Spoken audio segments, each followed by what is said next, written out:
Harrison Cole slammed his fist on the mahogany desk so hard the coffee cups rattled. She bought it for $15. $15. His voice cracked with fury as he stared at the property record in his trembling hands. 35 years we've waited. 35 years we've kept everyone away from that cabin. And some pregnant waitress just walked in and took everything. He grabbed his phone, his knuckles white. Find out everything about her daughter, her dead husband, her medical records, everything. I want to know what she eats for breakfast and what keeps her awake at night. He paused, his eyes turning cold as winter frost. That woman has no idea what she just stepped into, and by the time she figures it out, it'll be far too late. Before we dive into this incredible story, make sure to subscribe and follow this story to the very end. Drop a comment telling me which city you're watching from. I want to see how far this story travels. Emily Brennan's hands wouldn't stop shaking. She sat in her rusted pickup truck outside the Evergreen Falls courthouse staring at the crumpled auction notice in her lap. The heater had died 3 weeks ago. The February wind cut through every crack in the old Ford like knives made of ice. But Emily kept the engine running anyway, burning gas she couldn't afford because the cold made her swollen belly ache and the baby inside was the only thing keeping her from falling apart completely. Her phone buzzed. Mom calling. Again. Emily answered before she could stop herself. Mom, I told you I'm doing this. Emily Marie, you cannot be serious. Her mother's voice was sharp with worry. Buying property, you can barely afford to feed yourself. You're 7 months pregnant. Daniel's only been gone 6 months. This is crazy. It's $15, Mom. It's a cursed building that's been rotting for 40 years. Everyone in Evergreen Falls knows the stories. People have died trying to claim that land. That's just small-town gossip. Is it? Her mother's voice dropped. Walter Christmas disappeared on Christmas Eve, Emily. They never found his body. His car was still in the driveway. His dinner was still on the table. He just vanished. And every person who's tried to buy that property since has had something terrible happen to them. Heart attacks, car accidents. One man's house burned down the night before closing. Emily closed her eyes. I don't have a choice, Mom. I'm about to lose the apartment. Lily's been wearing the same shoes for 8 months because I can't afford new ones. And this baby is coming whether I'm ready or not, her voice cracked. At least if I own land, I own something. Something they can't take away. Silence on the line. Then her mother sighed. Your father would have done the same thing. Chasing fairy tales until the day he died. Maybe that's not such a bad thing. It killed him, Emily. Don't let it kill you, too. The line went dead. Emily stared at the phone, then at the courthouse steps. People were filing inside. Men in expensive coats. Women with designer bags. Investors from Burlington and Boston, probably. None of them looked like they'd ever had to choose between groceries and electricity. She checked the time. 9:43. 17 minutes until the auction started. Emily pressed her hand against her belly. The baby kicked hard like it was telling her something. Like it was saying, go. Okay, she whispered. Okay, we're doing this. She stepped out of the truck into the bitter cold. Her boots held together with duct tape at the soles crunched through the snow. Her coat barely closed over her pregnant belly anymore. She looked exactly like what she was. A desperate woman with nothing left to lose. The auction room smelled like old wood and stale coffee. Folding chairs in neat rows. A podium at the front where a man in a gray suit shuffled papers. Emily took a seat in the back corner. She recognized some faces. Martha Jenkins from the library. Tom Patterson from the gas station. A few farmers she'd served breakfast to at the diner. And then there were the others, the money people. Sitting in the front rows with numbered paddles like weapons ready to snatch up whatever looked profitable. A woman slid into the seat next to Emily. Older, maybe 70, with silver hair and kind eyes. Emily recognized her. Grace Morrison. She'd been a teacher at Evergreen Elementary for 40 years before retiring. You're the Brennan widow, aren't you? Grace said quietly. Emily nodded. Yes, ma'am. I was sorry to hear about Daniel. He fixed my porch railing last summer. Good man, good worker. Grace paused. Which property are you here for? The Christmas Village. Grace's face went pale. Oh, honey, no. Excuse me. Grace leaned closer, her voice dropping to a whisper. I knew Walter Christmas. Taught his daughter Dorothy back in the 70s. That man was the kindest soul I ever met. But something happened to him at the end. Something that scared him badly enough to make him run. What kind of something? Grace glanced around nervously. There were men, businessmen from out of state. They started coming around in 88, 89. Expensive suits, cold eyes. They wanted Walter's land. He refused to sell, and then the accidents started happening. Emily's throat tightened. What accidents? His truck's brakes failed on Mountain Road. His dog was poisoned. Someone set fire to his workshop. Grace shook her head. Walter knew they were coming for him. He told me the last time I saw him. Said he'd found a way to protect what mattered. Said if anything happened to him, the truth would come out eventually. She grabbed Emily's hand. 3 days later, he was gone. Vanished without a trace. And nobody investigated, Grace laughed bitterly. The sheriff at the time was on someone's payroll. Everyone knew it. Nobody could prove it. She squeezed Emily's fingers. Whatever Walter was protecting, those men are still looking for it. 40 years later, they're still watching that property. If you buy it, they'll come for you too. Emily pulled her hand back. I appreciate the warning, Mrs. Morrison, but I don't have another choice. There's always another choice, honey.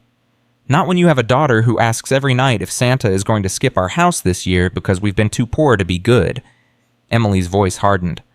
Not when you're 7 months pregnant and can't afford prenatal vitamins. Not when your husband died without life insurance and left you with nothing but debt and heartbreak. Grace studied her for a long moment. Then she nodded slowly. You've got fire in you. Walter had that same fire. She reached into her purse and pulled out a small card.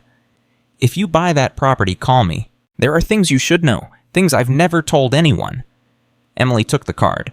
Before she could respond, the auctioneer cleared his throat. Welcome, folks. We've got 18 properties on today's docket. Let's get moving. The first lots went fast. Vacant land, foreclosed houses, commercial properties. Emily watched the numbers climb and felt her stomach sink. The investors bid confidently, casually, like they were playing a game with money that meant nothing to them. She clutched her $15 in her pocket. 110, 5 ones, everything she'd scraped together without taking from Lily's lunch money. Item 12, the auctioneer announced. Former Christmas Village property, 47 acres including main structure, built in 1952, no recent inspections, sold as is, minimum bid $15. Laughter rippled through the room. That dump, someone muttered behind Emily. Cursed property, haunted, nobody with half a brain would touch it. Probably contaminated, another voice added. Environmental liability nightmare. The auctioneer waited. Anyone $15 to start? Emily's heart hammered against her ribs. Her hand felt like it weighed 1,000 pounds as she slowly raised it. The room went silent. Every head turned. Eyes landed on her. The pregnant woman in the back row. The waitress with the duct-taped boots. The widow everyone pitied, but nobody helped. The auctioneer blinked. We have $15 from bidder 47. Anyone else? One of the investors in the front row turned to look at Emily. His gaze swept over her swollen belly, her threadbare coat, her desperate eyes. His lip curled with something between pity and contempt. He shook his head slightly and turned back around. Going once? Emily held her breath. Going twice? The silence stretched like a held scream. The gavel came down with a crack that echoed through the room like a gunshot. Sold to bidder 47 for $15. Emily's vision blurred. She'd done it. She'd actually done it. 47 acres, a building. For the price of a fast food meal. Grace Morrison touched her arm. God help you, child. You're going to need it. After signing papers she barely understood, Emily drove straight to Evergreen Elementary to pick up Lily. She was early, sitting in the parking lot with the engine running, trying to process what she'd just done. She'd bought a cursed property, a place where a man had disappeared, a building that had been abandoned for 35 years. And according to Grace Morrison, dangerous people were still watching it. What had she gotten herself into? The school doors burst open. Children poured out in a flood of bright coats and bouncing backpacks, and there was Lily, 6 years old, blonde pigtails, gap-toothed smile, running toward the truck like her legs couldn't carry her fast enough. Emily's heart clenched with love so fierce it hurt. Lily scrambled into the back seat, wrestling with her seatbelt. Mommy, guess what? We're doing a Christmas play, and I'm going to be an angel. That's wonderful, baby. We get to wear costumes and white wings and halos and everything. Lily's eyes sparkled. Miss Patterson said angels are special because they protect people and deliver messages from heaven. Do you think Daddy is an angel now? Emily's throat closed. I think he probably is, sweetheart. Then maybe he'll come watch my play, from heaven. Do you think he can see us from there? I'm sure he can, baby. I'm sure he watches over us every single day. Lily was quiet for a moment. Then, Mommy, is Santa going to come this year? Emily gripped the steering wheel. Of course he is.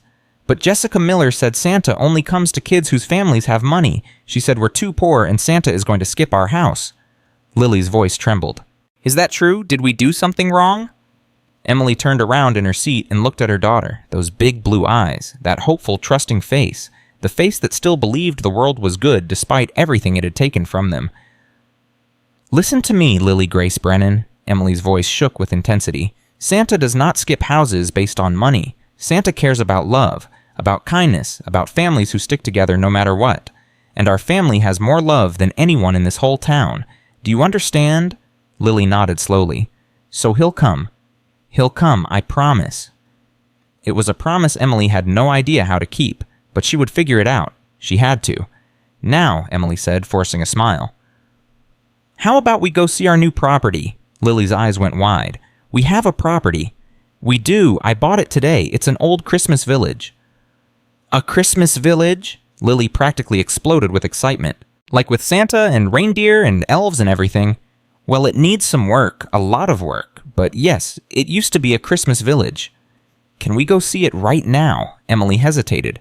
She'd planned to go alone first, to assess the situation, to see what she was dealing with before exposing Lily to whatever waited inside.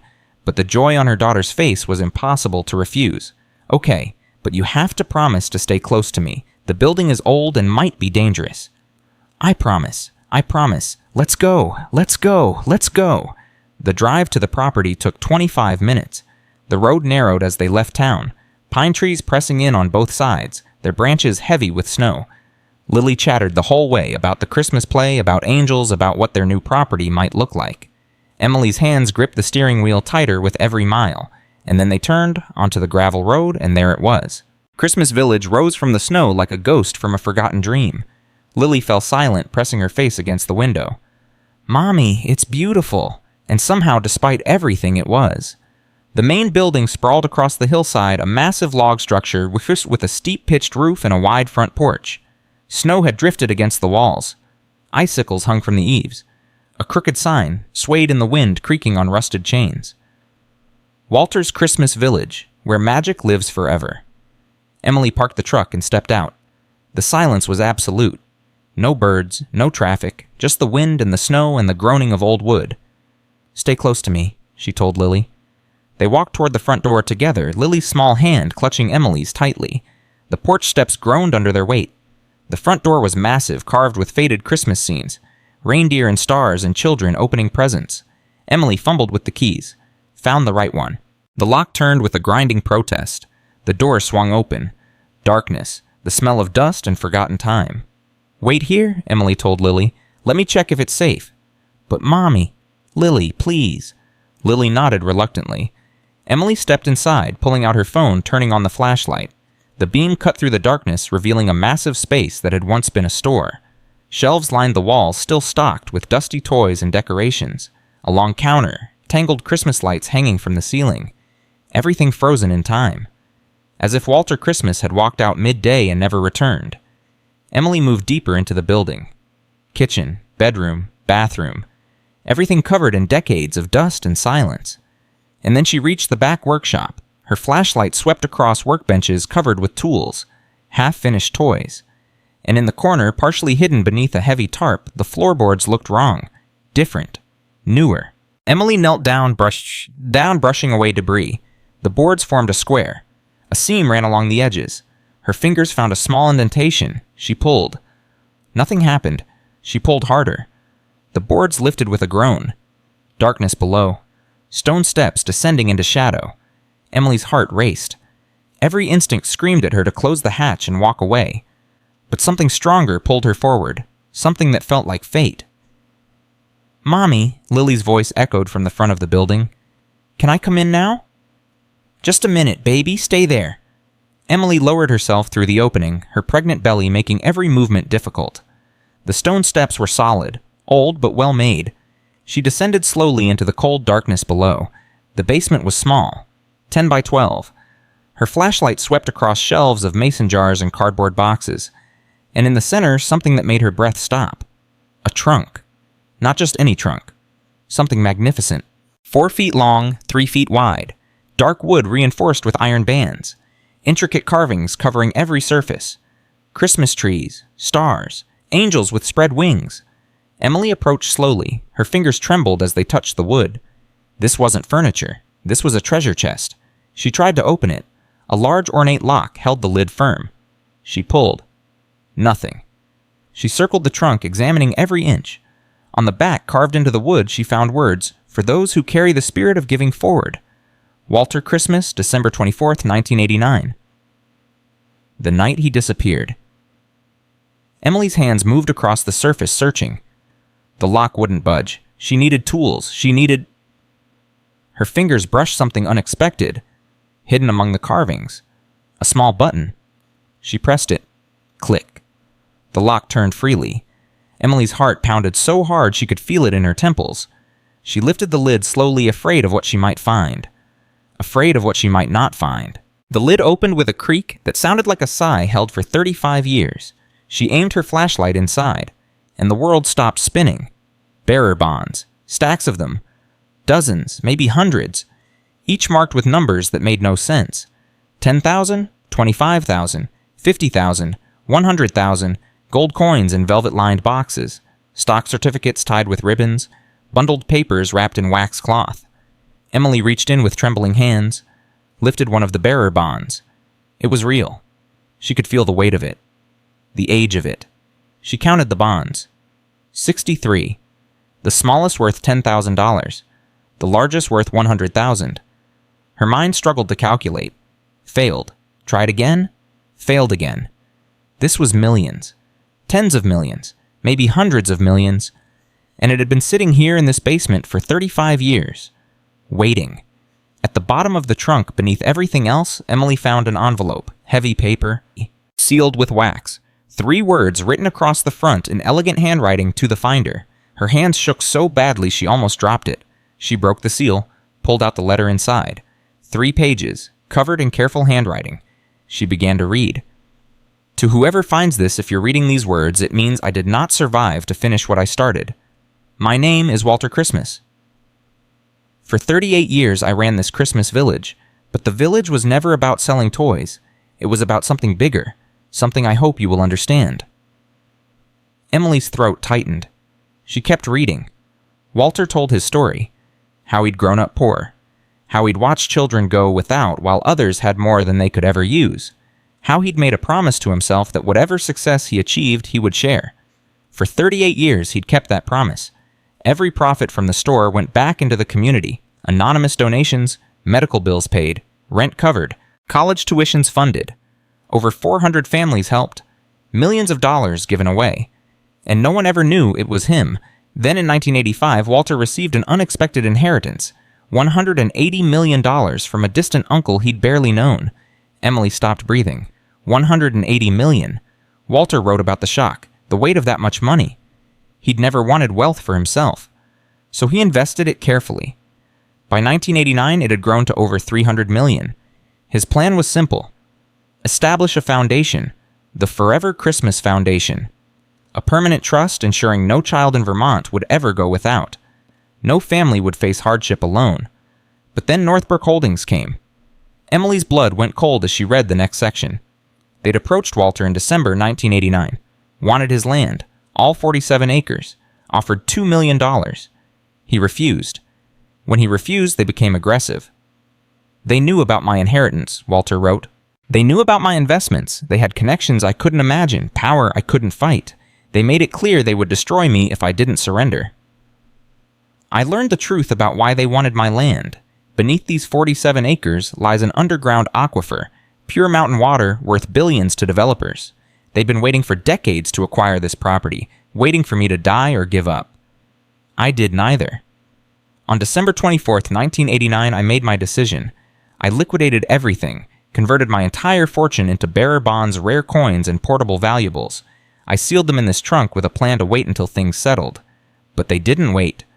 On Christmas night, 3 men came to my cabin. I saw them through the window. I saw the weapons they carried. I escaped through the back before they could break down the door. I left everything behind. I spent the rest of my life in hiding, working minimum wage jobs under assumed names, never daring to return, too afraid of what they would do. Emily felt tears streaming down her face. This man, this kind, generous, beautiful man, had spent 35 years running from monsters, had died alone and forgotten, had never seen his dream come true. The final page of the letter made her chest ache. I wrote this letter in 2006 knowing I was dying, alone in a rented room, full of regret. I failed. I failed the children I wanted to help. I failed the foundation I wanted to build. I failed myself. But I never stopped hoping that someday someone would find this treasure, someone brave enough to finish what I started. To whoever you are, I beg you, don't let them win. Don't let greed and fear triumph over love and generosity. Help the children, save the families, build the foundation I could not. And if they come for you, please don't run. Stand your ground. Fight. Because I was too weak to fight and I have regretted it every day for 35 years. Be braver than I was. Give these children the Christmas they deserve. With eternal hope, Walter Christmas. Emily sat in that cold basement clutching the letter, crying so hard her body shook. The baby kicked against her ribs, strong and insistent as if responding to her grief. She thought about her own life, the struggling, the fear, the nights lying awake wondering how she'd feed Lily, how she'd survive, how she'd bring this new baby into a world that had already taken so much. And here in this hidden trunk was more money than she could spend in 10 lifetimes. Money meant for people exactly like her. Money meant for children like Lily. Money meant for the baby growing inside her right now. "Mommy," Lily's voice echoed from above. "Mommy, are you okay? You've been down there forever." Emily wiped her face, took a deep breath. "I'm coming, baby. I'm coming." And she carefully photographed everything. The bonds, the coins, the certificates, the letters, uploaded to cloud storage, sent copies to her email. Evidence, proof, insurance. Then she found a canvas bag and packed the most valuable items. The bonds, select coins, the letters, Walter's ledger documenting 35 years of anonymous charity. The bag was heavy, 30 pounds of hope. She climbed back up the stairs and closed the hatch carefully, covered it with the tarp, made everything look undisturbed. Lily was waiting at the front door, bouncing with impatience. "What did you find? Was there treasure? There's always treasure in Christmas stories." Emily looked at her daughter, those bright eyes, that innocent faith, the belief that good things still happened to people who needed them. "Yes, baby," Emily whispered. "There was treasure. Real treasure. The most real treasure in the whole world." They walked out of the building together into the cold afternoon light. Emily's mind raced with everything she needed to do, lawyers, accountants, security. She needed to protect what she'd found. She needed to. She stopped. Fresh footprints in the snow, not hers, not Lily's. Someone else had been here. Emily's blood went cold. She grabbed Lily's hand and pulled her toward the truck. "Mommy, what's wrong?" "Get in the truck, baby, now." "But now, Lily." Emily threw the canvas bag in the back seat, bundled Lily in, and jumped behind the wheel. Her hands shook as she started the engine. That's when she saw it. Parked behind the tree line, barely visible through the pines, was a black SUV. Expensive, new, with tinted windows so dark she couldn't see inside. Someone was watching them. Emily gunned the engine and tore down the gravel road, snow spraying behind her. She didn't slow down until she hit the main highway. Even then, her eyes kept flicking to the rearview mirror. The black SUV didn't follow. But Emily knew with absolute certainty that whoever was in it knew exactly who she was and what she'd found. She dropped Lily at her mother's house with barely an explanation. "I need you to watch her, just for a few hours. Please, Mom." "Emily, what's going on? You look terrified." "I can't explain right now. Please, just keep her safe." Her mother's face hardened. "This is about that property, isn't it? I told you. I warned you." "Mom, please." Something in Emily's voice must have broken through. Her mother nodded slowly. "Okay. But you're going to tell me everything when you get back." Emily drove back to her apartment, the canvas bag clutched against her like a lifeline. She needed to hide it. Needed to secure everything. Needed to... Her apartment door was open. Emily stopped in the hallway, heart pounding. She always locked that door. Always. She pushed it open slowly, and her world collapsed. The apartment had been destroyed. Drawers emptied, couch cushions slashed, mattresses gutted, papers scattered everywhere. Her laptop was gone. The small jewelry box with her wedding ring was gone. and spray-painted across the living room wall in dripping red letters, "Give it back."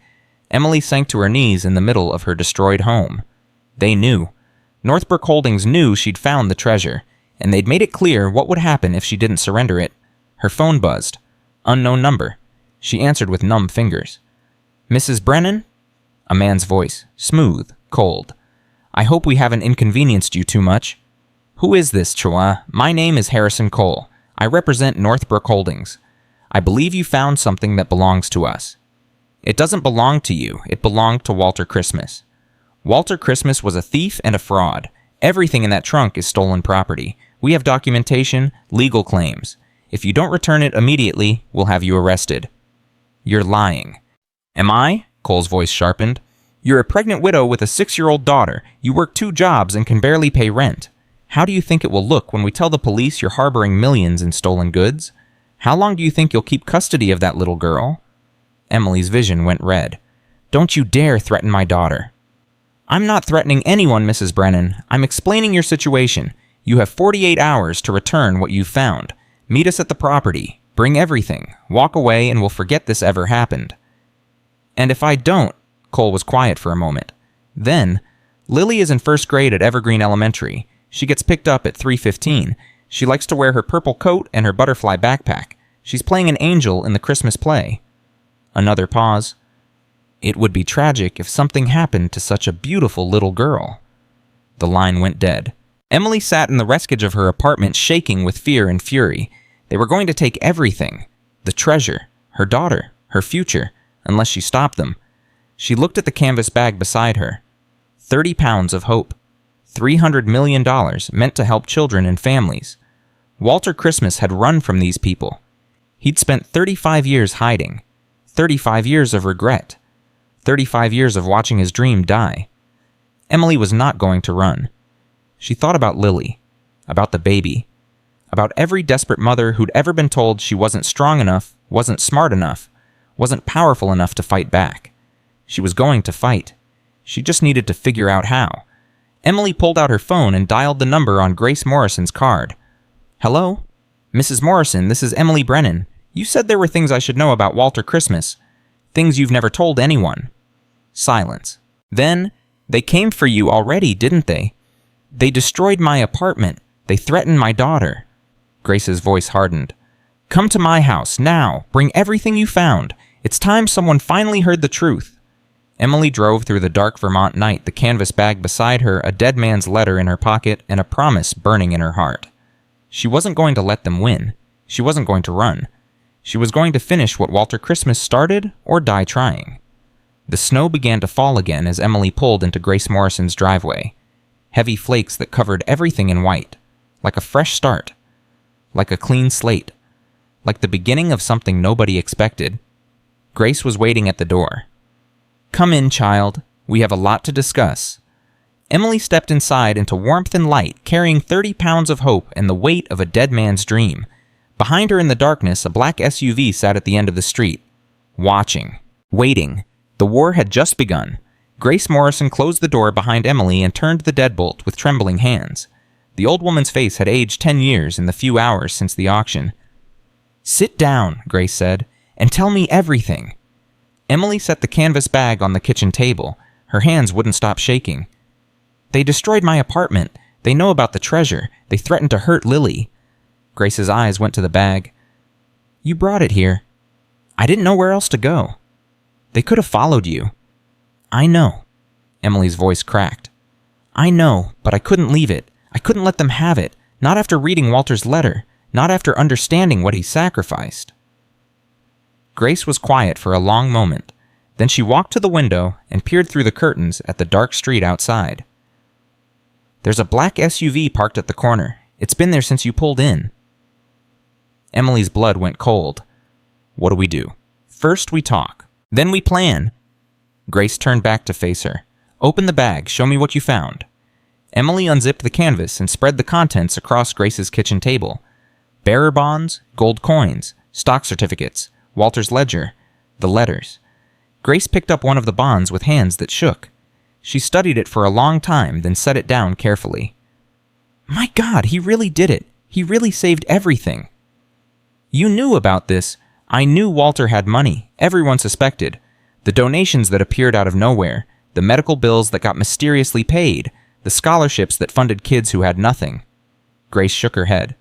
But I never imagined this much. I never imagined he'd hidden it all away. Tell me about Northbrook Holdings. Grace's expression darkened. They first came to Evergreen Falls in 1987, 3 men in expensive suits. They said they represented a development company interested in commercial investment. But they weren't interested in developing anything. They were interested in water. The aquifer. You read Walter's letter. Grace nodded. There's an underground reservoir beneath the Christmas Village property, one of the purest freshwater sources in the Northeast, worth billions to the right buyer. Northbrook wanted it. They tried buying Walter out first. Offered him $500,000. He refused. They raised it to $1 million. He refused again. So they threatened him. Worse than threatened. Grace sat down heavily across from Emily. They started with small things, flat tires, broken windows, dead animals left on his porch. Then they escalated. His truck's brakes were cut. If he hadn't been driving slowly that day, he would have gone off the cliff on Mountain Road. Emily thought of Lily, of the baby in her belly, of everything she had to lose. Why didn't he go to the police? Grace laughed bitterly. The sheriff at the time was a man named Frank Delmore. 2 months after Northbrook arrived, Delmore bought a new house in Florida. Cash, no mortgage. He wasn't on anyone's official payroll, but everyone knew the truth. Corruption. Evergreen Falls was a poor town, still is. People looked the other way because they couldn't afford to fight, because they had families to feed, because speaking up meant becoming a target. Grace's eyes met Emily's. Walter understood that. He didn't blame anyone for staying quiet. He just decided he would be the one to resist. And they destroyed him for it. They tried, but Walter was smarter than they expected. Grace leaned forward. The night he disappeared. Christmas Eve, 1989, I saw him. I was driving home from church services and I passed the Christmas Village. Walter was loading boxes into his car. I stopped to help. He looked terrified. What did he say? He grabbed my hands and said, Grace, if anything happens to me tonight, remember what I told you. The truth is hidden where the magic lives. Someone will find it someday. Someone brave enough to fight. Grace's voice broke. That was the last time I ever saw him. Emily looked at the treasure spread across the table. He knew they were coming. He knew he was out of time. He'd spent weeks converting everything to portable assets, bearer bonds that couldn't be traced, coins that could be hidden. He sealed it all in that trunk and hid it in the basement. Grace wiped her eyes. Then he ran, and he never came back. But he survived. His letter says he wrote it in 2006. Yes, he lived another 17 years in hiding. Different names, different cities, always moving, always afraid. Grace pulled out a small photo from her pocket. He sent me this, 2 years before he died. It was the only contact he ever made. Emily took the photo. An old man sitting on a park bench. Thin. Gray. Eyes that had seen too much. On the back, written in faded pencil, still hoping. Still believing. Tell them I never stopped loving Evergreen Falls. Emily's throat tightened. He spent 35 years alone. Because of them. He spent 35 years protecting that treasure. Protecting his dream. Grace's voice hardened. And now you found it. The question is, what are you going to do with it? Emily thought about Harrison Cole's threats. About Lily's name in his mouth. About the spray-painted message on her wall. I'm going to finish what Walter started. They'll destroy you. They'll try. Grace studied her for a long moment. You really mean that, don't you? I have nothing left to lose, Mrs. Morrison. They've already taken my husband. They've already threatened my daughter. They've already destroyed my home. Emily's hand pressed against her pregnant belly. But they haven't taken my fight, and they're not going to. Grace was quiet. Then she stood and walked to a cabinet in the corner. She pulled out a thick manila folder and set it on the table. I've been collecting information about Northbrook for 35 years. Newspaper clippings, property records, names of people they've threatened, families they've destroyed. She pushed the folder toward Emily. If you're really going to fight, you'll need ammunition. Emily opened the folder. Dozens of documents, photographs, handwritten notes, a web of corruption that stretched across decades. This is incredible. It's not enough, not yet, but it's a start. Grace sat back down. There's something else you need to know. something Walter never put in his letter. What? Walter had a daughter, Dorothy. She and Walter had a falling out years before he disappeared. She left Evergreen Falls, swore she'd never come back, but she's still alive, living in a nursing home in Rockport about 2 hours north. Emily's heart jumped. She might know things Walter never wrote down. She might know everything. Grace's expression was complicated. But be careful. Dorothy and her father had a difficult relationship. She might not welcome questions about the past. I have to try. I know you do. Grace reached across the table and took Emily's hands. But not tonight. Tonight you need to rest. You need to think. And you need to make sure that little girl of yours is safe. Emily looked at the clock. Almost midnight. She'd been running on adrenaline for hours. Can I leave the treasure here just for tonight? No? Grace shook her head firmly. If they're watching you, they might search my house next. You need to hide it somewhere they won't expect, somewhere that has nothing to do with you or anyone connected to you. Emily's mind raced. Where her apartment was destroyed, her mother's house was too obvious. She didn't have friends close enough to trust with this secret. And then she remembered. The church. Grace's eyebrows rose. Excuse me. Father Mitchell at St. Andrew's. He has a safe in the basement where he keeps the communion silver and the donation records. He's been the priest there for 40 years. Everyone trusts him. He'll ask questions. I'll tell him the truth. Part of it anyway. Emily started gathering the items back into the bag. Walter spent his life helping people anonymously. Father Mitchell does the same thing. He'll understand. Grace considered this, then nodded. It might work. Mitchell is a good man, and the church is the last place Northbrook would think to look. Emily zipped the bag closed. I'll go there now. Then I'll pick up Lily from my mother's and find somewhere safe to sleep. You can stay here. No, if they're watching, I don't want to put you in danger. Emily stood her back, aching her belly, heavy exhaustion pulling at every muscle. Thank you, Mrs. Morrison, for everything. Grace walked her to the door. Emily, one more thing. Yes. Walter believed in the goodness of people. He believed that if enough ordinary folks stood together, they could overcome anything. That's why he built that Christmas village. Not to sell toys, to build community. Grace's eyes were bright with tears. Don't forget that. When things get dark, when you feel alone, remember that you're not. This town has good people. They just need someone to show them how to fight. Emily nodded, unable to speak. She stepped out into the cold night. The black SUV was still parked at the corner. She could feel eyes on her as she walked to her truck. Let them watch. Let them see a pregnant woman getting into a beat-up pickup truck. Let them think she was weak. Let them underestimate her. They had no idea what was coming. St. Andrew's Catholic Church stood dark and quiet at the edge of town. Emily parked in the back lot and walked to the rectory beside the main building. She knocked 3 times before a light came on inside. Father Mitchell opened the door in a bathrobe, his white hair disheveled. Emily, good heavens, it's after midnight. Is everything all right? No, Father, nothing is all right. Emily's voice broke. I need your help, and I need to tell you something that's going to sound completely insane. Father Mitchell studied her face for a long moment. Then he stepped aside. Come in, child. I'll put on some tea. 20 minutes later, Father Mitchell sat across from Emily in his small kitchen, staring at the contents of the canvas bag spread across his table. His face had gone pale. This is real, every bit of it. And you found this today in Walter Christmas's old building, hidden in the basement. He left it there the night he disappeared. Father Mitchell picked up Walter's letter and read it slowly. His hands trembled. When he finished, there were tears on his weathered cheeks. I knew Walter, he said quietly. He came to confession once a month, never missed. He always confessed the same sin. What sin? Pride. He said he was too proud to ask for help, too proud to let others share his burden, too proud to admit he was scared. Father Mitchell set the letter down. I never understood what he meant. Now I do. Father, I need to hide this, somewhere safe, somewhere they won't look. The people who threatened Walter. They're back. They've already destroyed my apartment. They've threatened my daughter. Emily's voice hardened. They've given me 48 hours to hand everything over, or they'll hurt my family. Father Mitchell's expression changed. The gentle priest disappeared. In his place was something older, harder forged by decades of fighting for his flock. They came to this town once before, he said. In 1989, they made the same threats. They destroyed good people.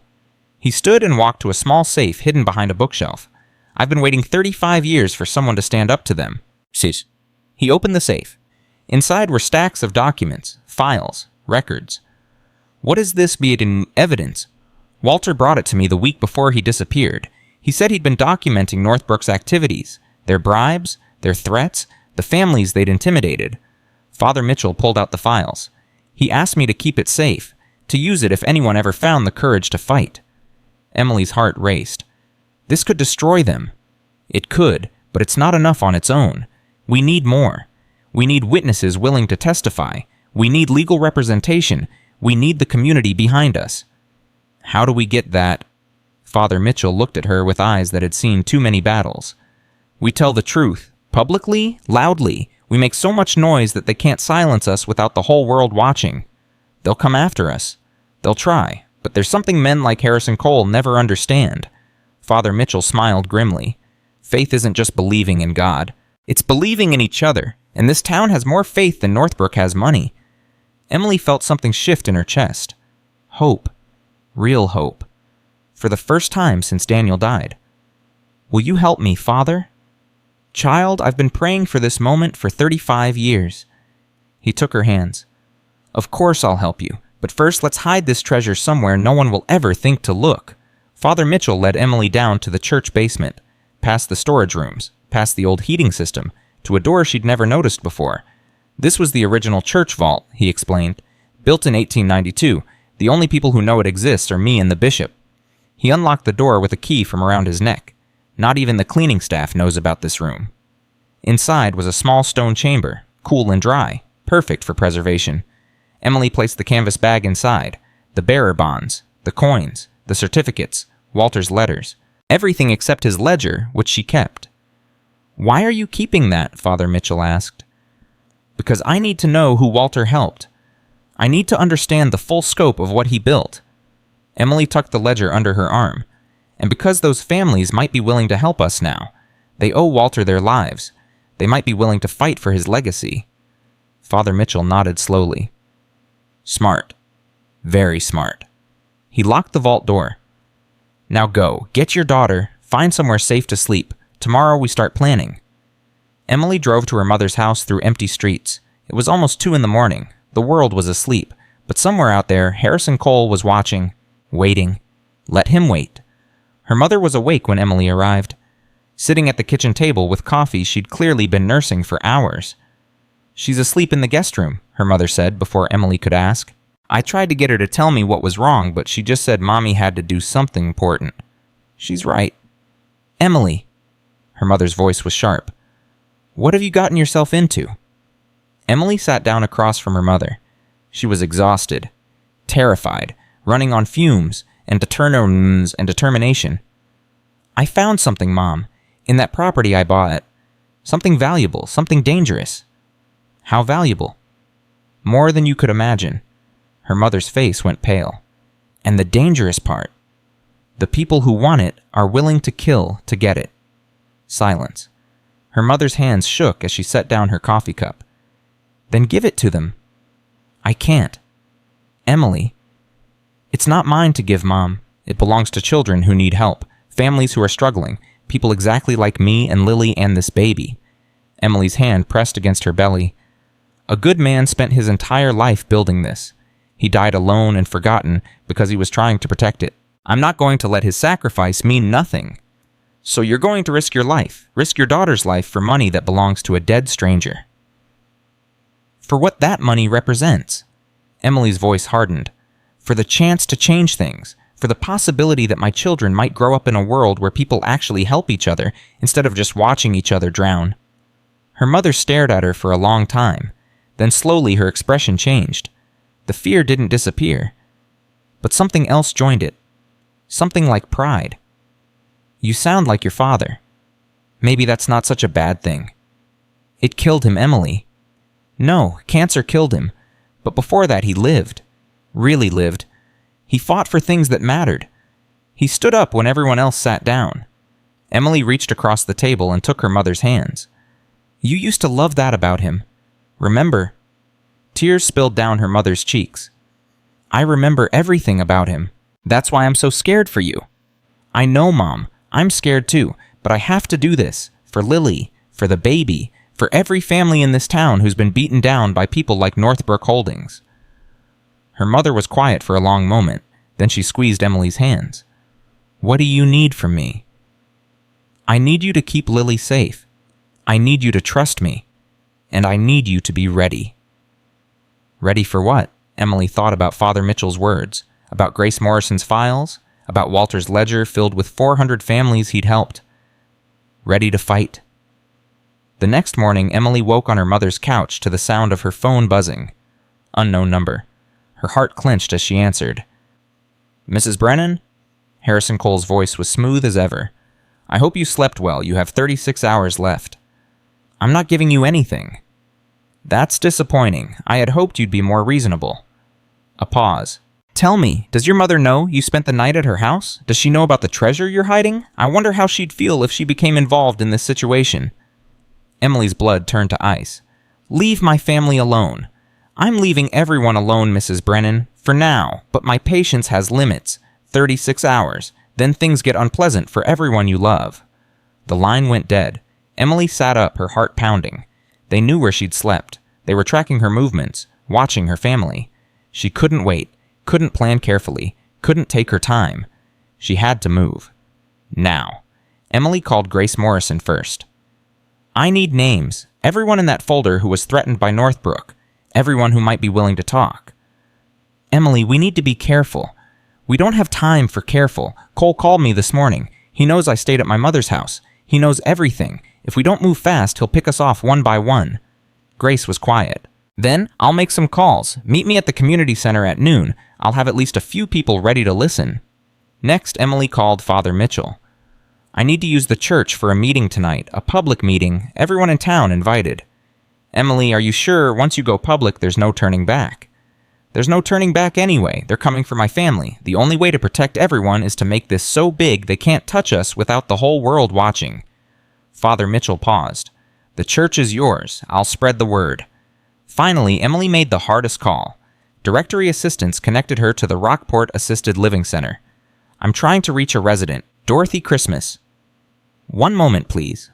Hold music. Then I'll connect you to her room. The phone rang 4 times. 5, 6. Then a woman's voice, old but strong. Hello? Mrs. Christmas, my name is Emily Brennan. I'm calling from Evergreen Falls. I bought your father's property yesterday. Silence. Long and heavy. The Christmas Village. Yes, ma'am, and I found something your father left behind. More silence. Emily heard breathing, then very quietly. You found the trunk. Emily's heart jumped. You knew about it. I helped him build it. December 1989, 3 days before he disappeared. Dorothy's voice cracked. I begged him to run.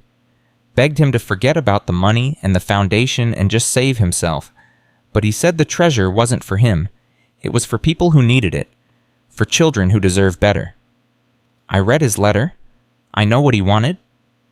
Then you know why he couldn't leave it behind. That treasure was his life's work. 38 years of saving and helping and believing that one person could make a difference. Dorothy paused. He died believing someone would find it. Someone brave enough to finish what he started. I want to be that person, but I need your help. I need to know everything about your father, about Northbrook, about what really happened in 1989. Dorothy was quiet for so long, Emily thought the call had dropped. Then, come see me, today. I'll tell you everything. I'm on my way. The drive to Rockport took 2 hours through winding mountain roads. Emily's back ached. Her baby kicked constantly, but she pushed through focused on what waited at the end. Dorothy Christmas was waiting in her room when Emily arrived. She was smaller than Emily had expected. Frail, white-haired, but her eyes were sharp, alert, full of a fierce intelligence that age hadn't dimmed. You're pregnant, Dorothy said. 7 months. And you're fighting Northbrook Holdings. I don't have a choice. Dorothy studied her for a long moment. Sit down, child. This is going to take a while. For the next hour, Dorothy told Emily everything. About her childhood at the Christmas Village, about watching her father give away everything he earned, about feeling invisible beside the hundreds of children he helped. I was jealous. Dorothy admitted. Jealous of strangers who got more attention from my father than I did. I didn't understand until I was much older. By then, it was too late. She told Emily about the inheritance, about Northbrook's arrival, about the escalating threats that had driven her father underground. The night he disappeared, he called me, said goodbye, said he loved me, said he was sorry he'd never been the father I deserved. Dorothy's voice broke. I never saw him again. But you helped him hide the treasure. 3 days before, he drove to my house with that trunk in his truck, said he needed somewhere to store it while he figured out his next move. I told him to destroy it, told him no amount of money was worth dying for. Dorothy shook her head. He looked at me and said, "This isn't about money, Dorothy. It's about proving that good people exist, that generosity matters. That hope isn't foolish." Emily felt tears streaming down her face. He drove back to Evergreen Falls that night, hid the trunk in the basement, then spent 2 days preparing to run. Dorothy pulled out a small box from her nightstand. He left me this, said if anyone ever found the treasure, they should have it too. Inside the box was a collection of photographs. Walter as a young man, Walter with children at Christmas, Walter smiling in front of his village, and one photograph that made Emily's breath stop, a young Harrison Cole standing beside Walter Christmas, smiling, friendly, like they were old friends. What is this? Dorothy's face hardened. That was taken in 1988, before Cole revealed who he really was. He came to the village pretending to be a customer. Spent weeks earning my father's trust, learning about the business, learning about the inheritance. Her voice turned bitter. When Northbrook made their move, Cole was their inside man. He knew everything because my father had told him everything. Emily stared at the photograph. Harrison Cole had been planning this for 35 years, had betrayed Walter's trust, had helped destroy him. I need this photograph. Take it, take all of them. Dorothy gripped Emily's hand. And destroy that man. Destroy Northbrook. Make them pay for what they did to my father. Emily drove back to Evergreen Falls with Dorothy's photographs, her mind racing. The community meeting was in 4 hours. She had one chance to rally the town behind her, one chance to build something strong enough to fight back. The community center was half full when Emily arrived at noon. Grace Morrison stood at the front speaking quietly with a handful of older residents. Father Mitchell sat in the corner watching. But it was the faces in the crowd that made Emily's heart sink. 15 people, maybe 20, most of them elderly, most of them looking confused and skeptical. This wasn't enough. Not nearly enough. Grace approached her. This is everyone I could reach on short notice. Most people are scared to get involved. They've heard what happened to your apartment. News travels fast. In a small town like wildfire. Grace lowered her voice. I tried, Emily. I really tried. But these people have families. Jobs. They can't afford to make enemies of powerful people. Emily looked at the small crowd, saw the fear in their eyes, saw the resignation, and something inside her snapped. She walked to the front of the room and turned to face them. Her back ached, her feet were swollen, her baby kicked like it was trying to escape, but her voice was steady when she spoke. I know you're scared. I'm scared too. Last night someone broke into my apartment and destroyed everything I own. They spray painted a threat on my wall. They told me they would hurt my daughter if I didn't give them what they wanted. Murmurs rippled through the crowd. They want something that belongs to this town, something that belonged to a man named Walter Christmas. Some of you knew him. Some of you remember his Christmas village, but I doubt any of you know the truth about who he really was. She opened Walter's ledger and held it up. This is a record of every family Walter helped over 38 years. 417 families. He paid medical bills, he covered rent, he funded scholarships, he saved lives. Emily's voice broke, and he did it all anonymously, never asking for credit, never wanting recognition, just quietly, secretly making this town a better place. The murmurs grew louder. Walter Christmas left behind a fortune, over $250 million. He wanted it to become a foundation, a trust that would help families in need forever. But before he could make that happen, powerful people came after him. They threatened him. They drove him into hiding. They stole 35 years of his life. Emily paused, letting the words sink in. Those same people are here now. They're threatening me. They're threatening my family. And if we don't stand together, they'll win. Again. They'll take Walter's treasure and use it for themselves. They'll destroy his legacy, and nothing will change. Nothing will ever change. She looked at each face in the crowd, saw fear giving way to something else. Anger, recognition, hope. I'm not asking you to risk your lives. I'm asking you to show up, to stand together, to make so much noise that Northbrook Holdings can't operate in the shadows anymore." Emily's voice rose. "This isn't about money. It's about proving that good people still exist, that we won't be bullied, that we won't be silenced, that we're worth fighting for." Silence. Then from the back of the room, a man stood up. Emily recognized him. Marcus Webb, owner of the hardware store where she'd worked evenings before Daniel died. "My mother died of cancer in 1978, Marcus said. His voice was rough with emotion. "We couldn't afford treatment, but someone paid for everything, anonymously. She lived another 12 years because of that." He paused. "I always wondered who helped us. Now I know." Another person stood, then another. Stories poured out. Medical bills mysteriously paid, scholarships that appeared from nowhere, rent covered during impossible times, groceries left on doorsteps, 400 families, generations of quiet kindness. All of it traced back to one man who'd never asked for anything in return. By the time everyone had spoken, the room had changed. The fear was still there, but it was buried beneath something stronger: purpose. "What do you need us to do?" Marcus asked. Emily smiled. "Tonight at 7, we're having a public meeting at St. Andrew's Church. I'm going to tell everyone what I've found. I'm going to explain what we're fighting for, and I'm going to ask this town to stand with me. They'll come after you. Let them come." Emily's hand pressed against her belly. "I have nothing left to lose, but I have everything to fight for." At 6:47 that evening, Emily stood outside St. Andrew's Church and watched people arrive. Not 15 or 20, not 50 or 100, over 200 people streamed through the doors. Families with children, elderly couples, young adults who'd never set foot in church. They came because word had spread, because stories had been shared, because this town had finally found a reason to believe. Grace Morrison appeared at Emily's side. "I've never seen anything like this." "Neither have I." "Are you ready?" Emily thought about Walter Christmas, about his 35 years of hiding, about his letter begging someone to finish what he started. "I've been ready my whole life. I just didn't know it until now." She walked into the church. The crowd fell silent, and Emily Brennan began to speak. Emily stood at the altar of St. Andrew's Church, looking out at over 200 faces, families she'd served coffee to at the diner, neighbors she'd passed on the street, strangers who'd heard whispers and come to see for themselves. Her hands trembled, her voice wanted to break, but the baby kicked hard against her ribs and she remembered why she was here. 35 years ago, Emily began. "A man named Walter Christmas disappeared from this town. Most of you remember the stories, the rumors, the whispers about curses and hauntings in a building nobody should touch." She paused, letting the silence build.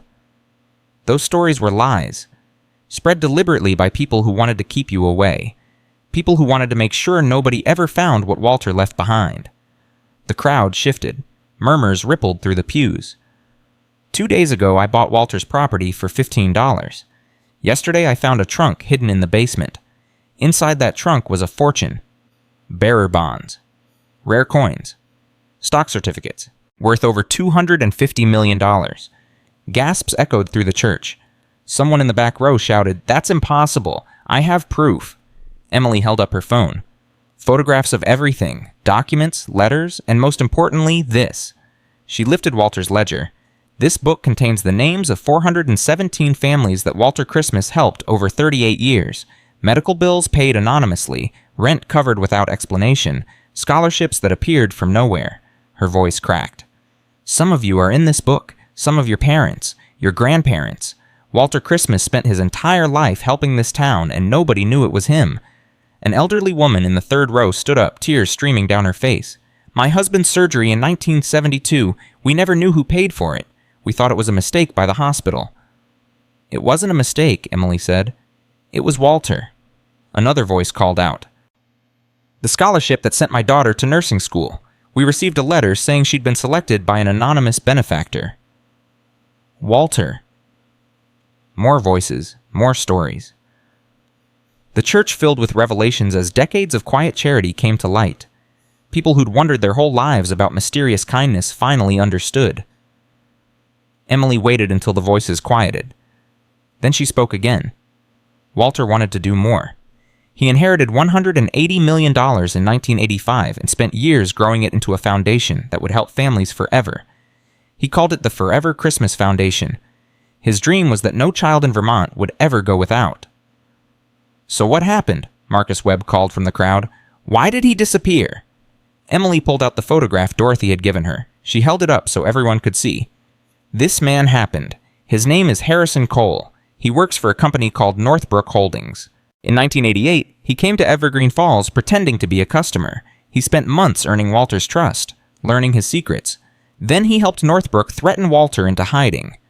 The crowd erupted. "Why?" someone shouted. "What did they want?" "The land. There's an underground aquifer beneath Walter's property, pure mountain water worth billions to developers. Northbrook has been trying to get that land for 40 years. They've threatened families, destroyed lives, driven good people out of their homes." Emily's voice hardened. "And now they're threatening me."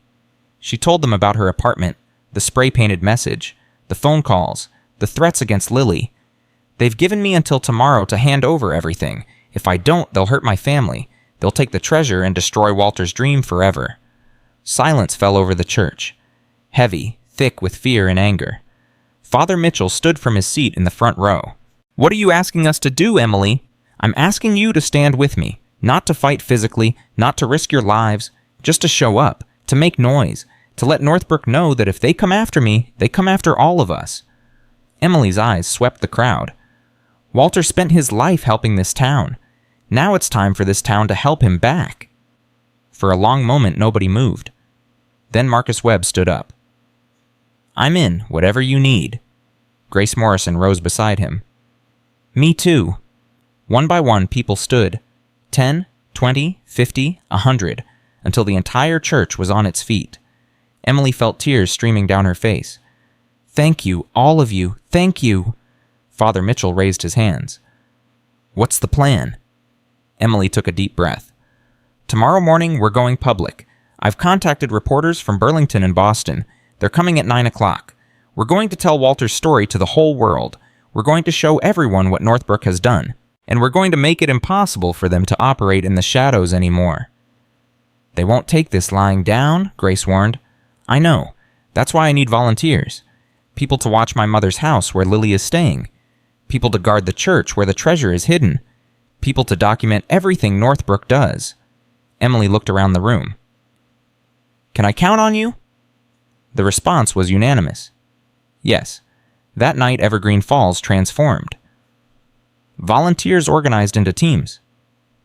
Former military veterans coordinated security rotations. Teachers and librarians compiled research on Northbrook's history. Parents arranged safe houses for families who might be targeted.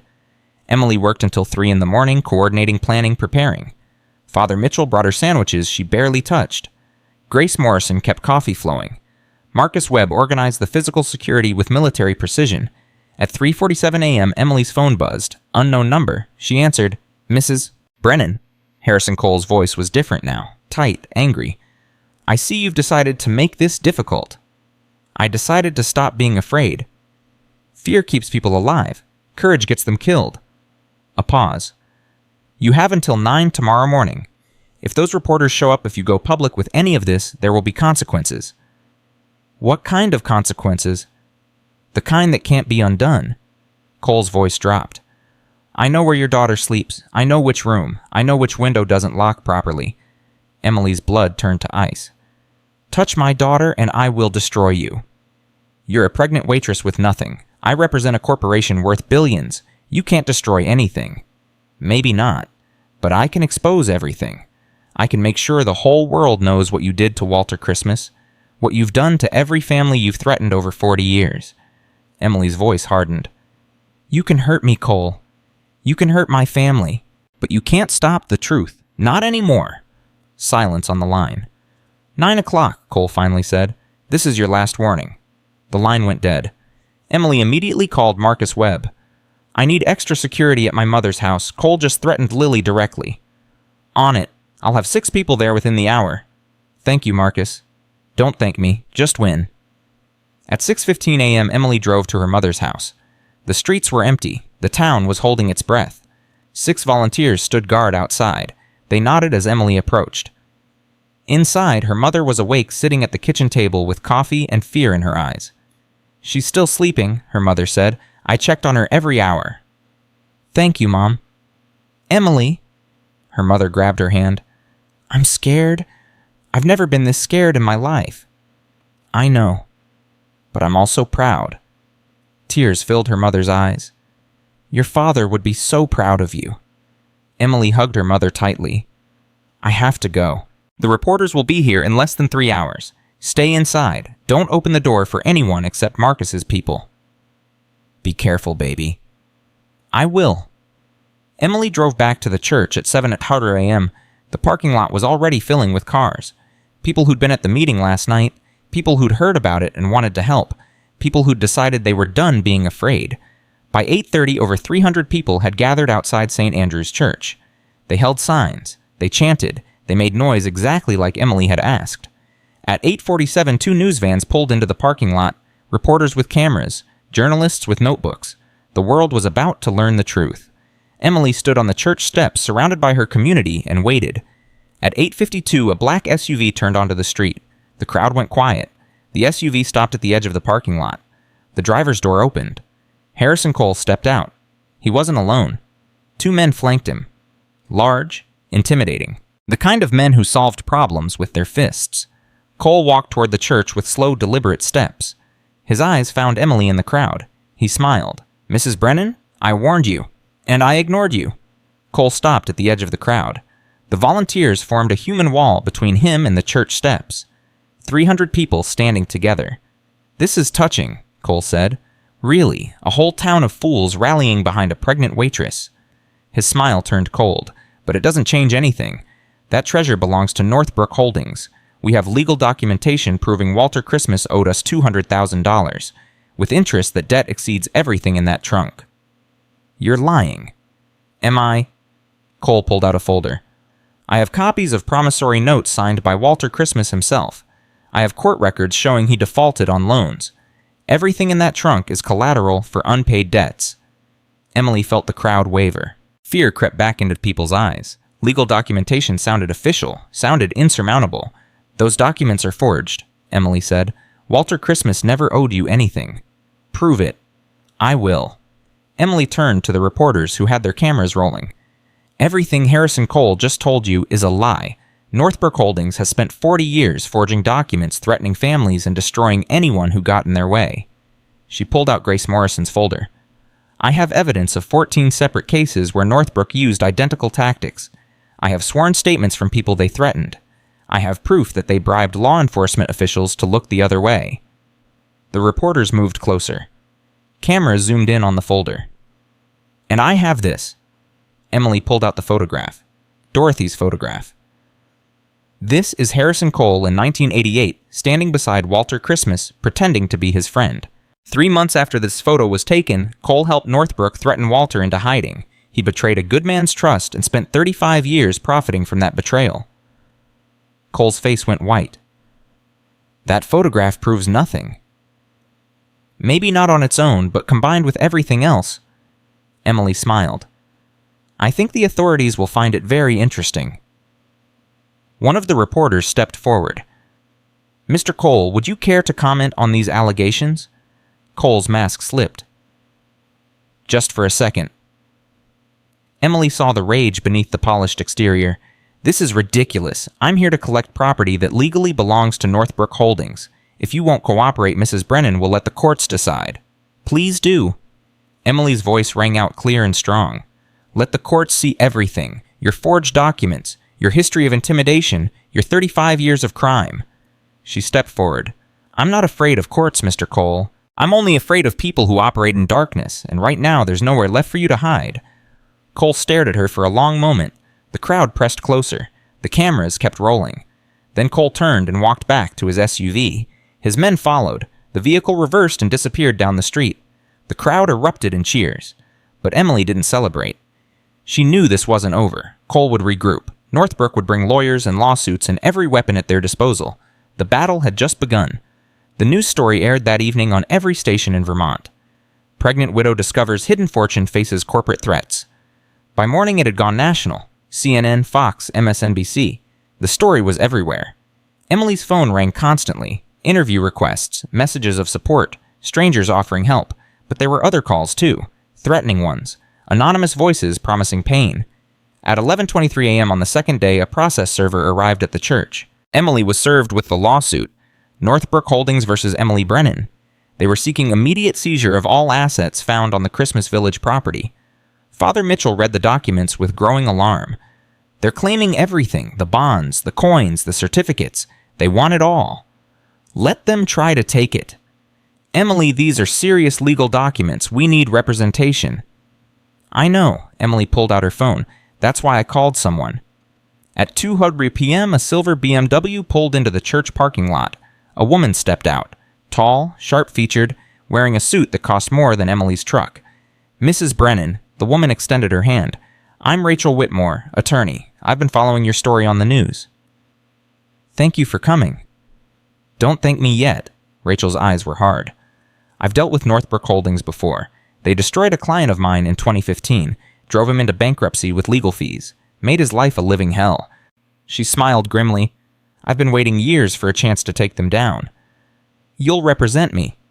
Pro bono, not a penny in fees until we win. Rachel opened her briefcase. Now show me everything. For the next 6 hours, Emily and Rachel went through every document. Walter's letters, Grace's research, Dorothy's photographs, the forged promissory notes Northbrook had produced. At 8:47 p.m., Rachel sat back with a look of satisfaction. Their documents are fake. How can you tell? The signatures don't match Walter's handwriting from the same period. The paper stock they used wasn't manufactured until 1994, and the notary seal references a public notary who died in 1986. Rachel shook her head. This is sloppy work, desperate work. They thought nobody would ever challenge them. What do? We file a countersuit. Fraud, forgery, extortion. We request an immediate injunction freezing Northbrook's assets pending investigation. Rachel's eyes gleamed. And we contact the state attorney general. What these people have done isn't just civil fraud, it's criminal. How long will this take? The injunction I can file tomorrow. The criminal investigation, Rachel paused. That depends on how much evidence we can gather. I have more evidence. Emily pulled out her phone. Recordings of Harrison Cole threatening me, 3 separate calls. Rachel's eyebrows shot up. You recorded him.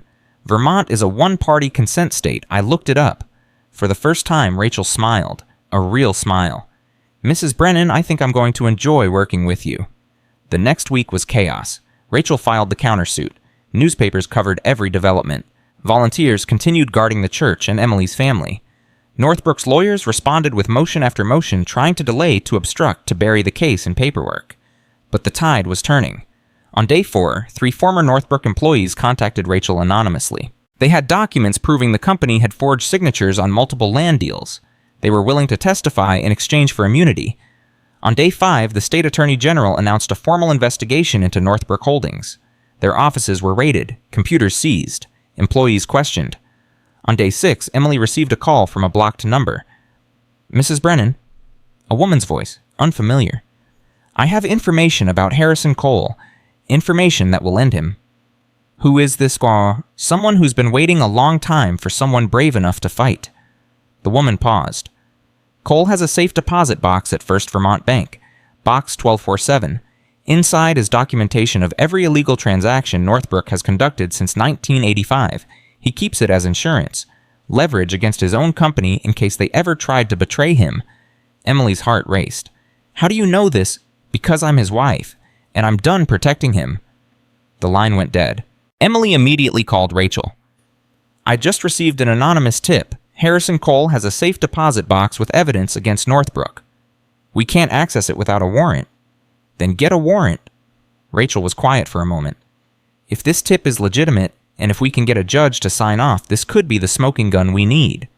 Another pause. But Emily, if we're wrong, if this is a trap, we could destroy the entire case.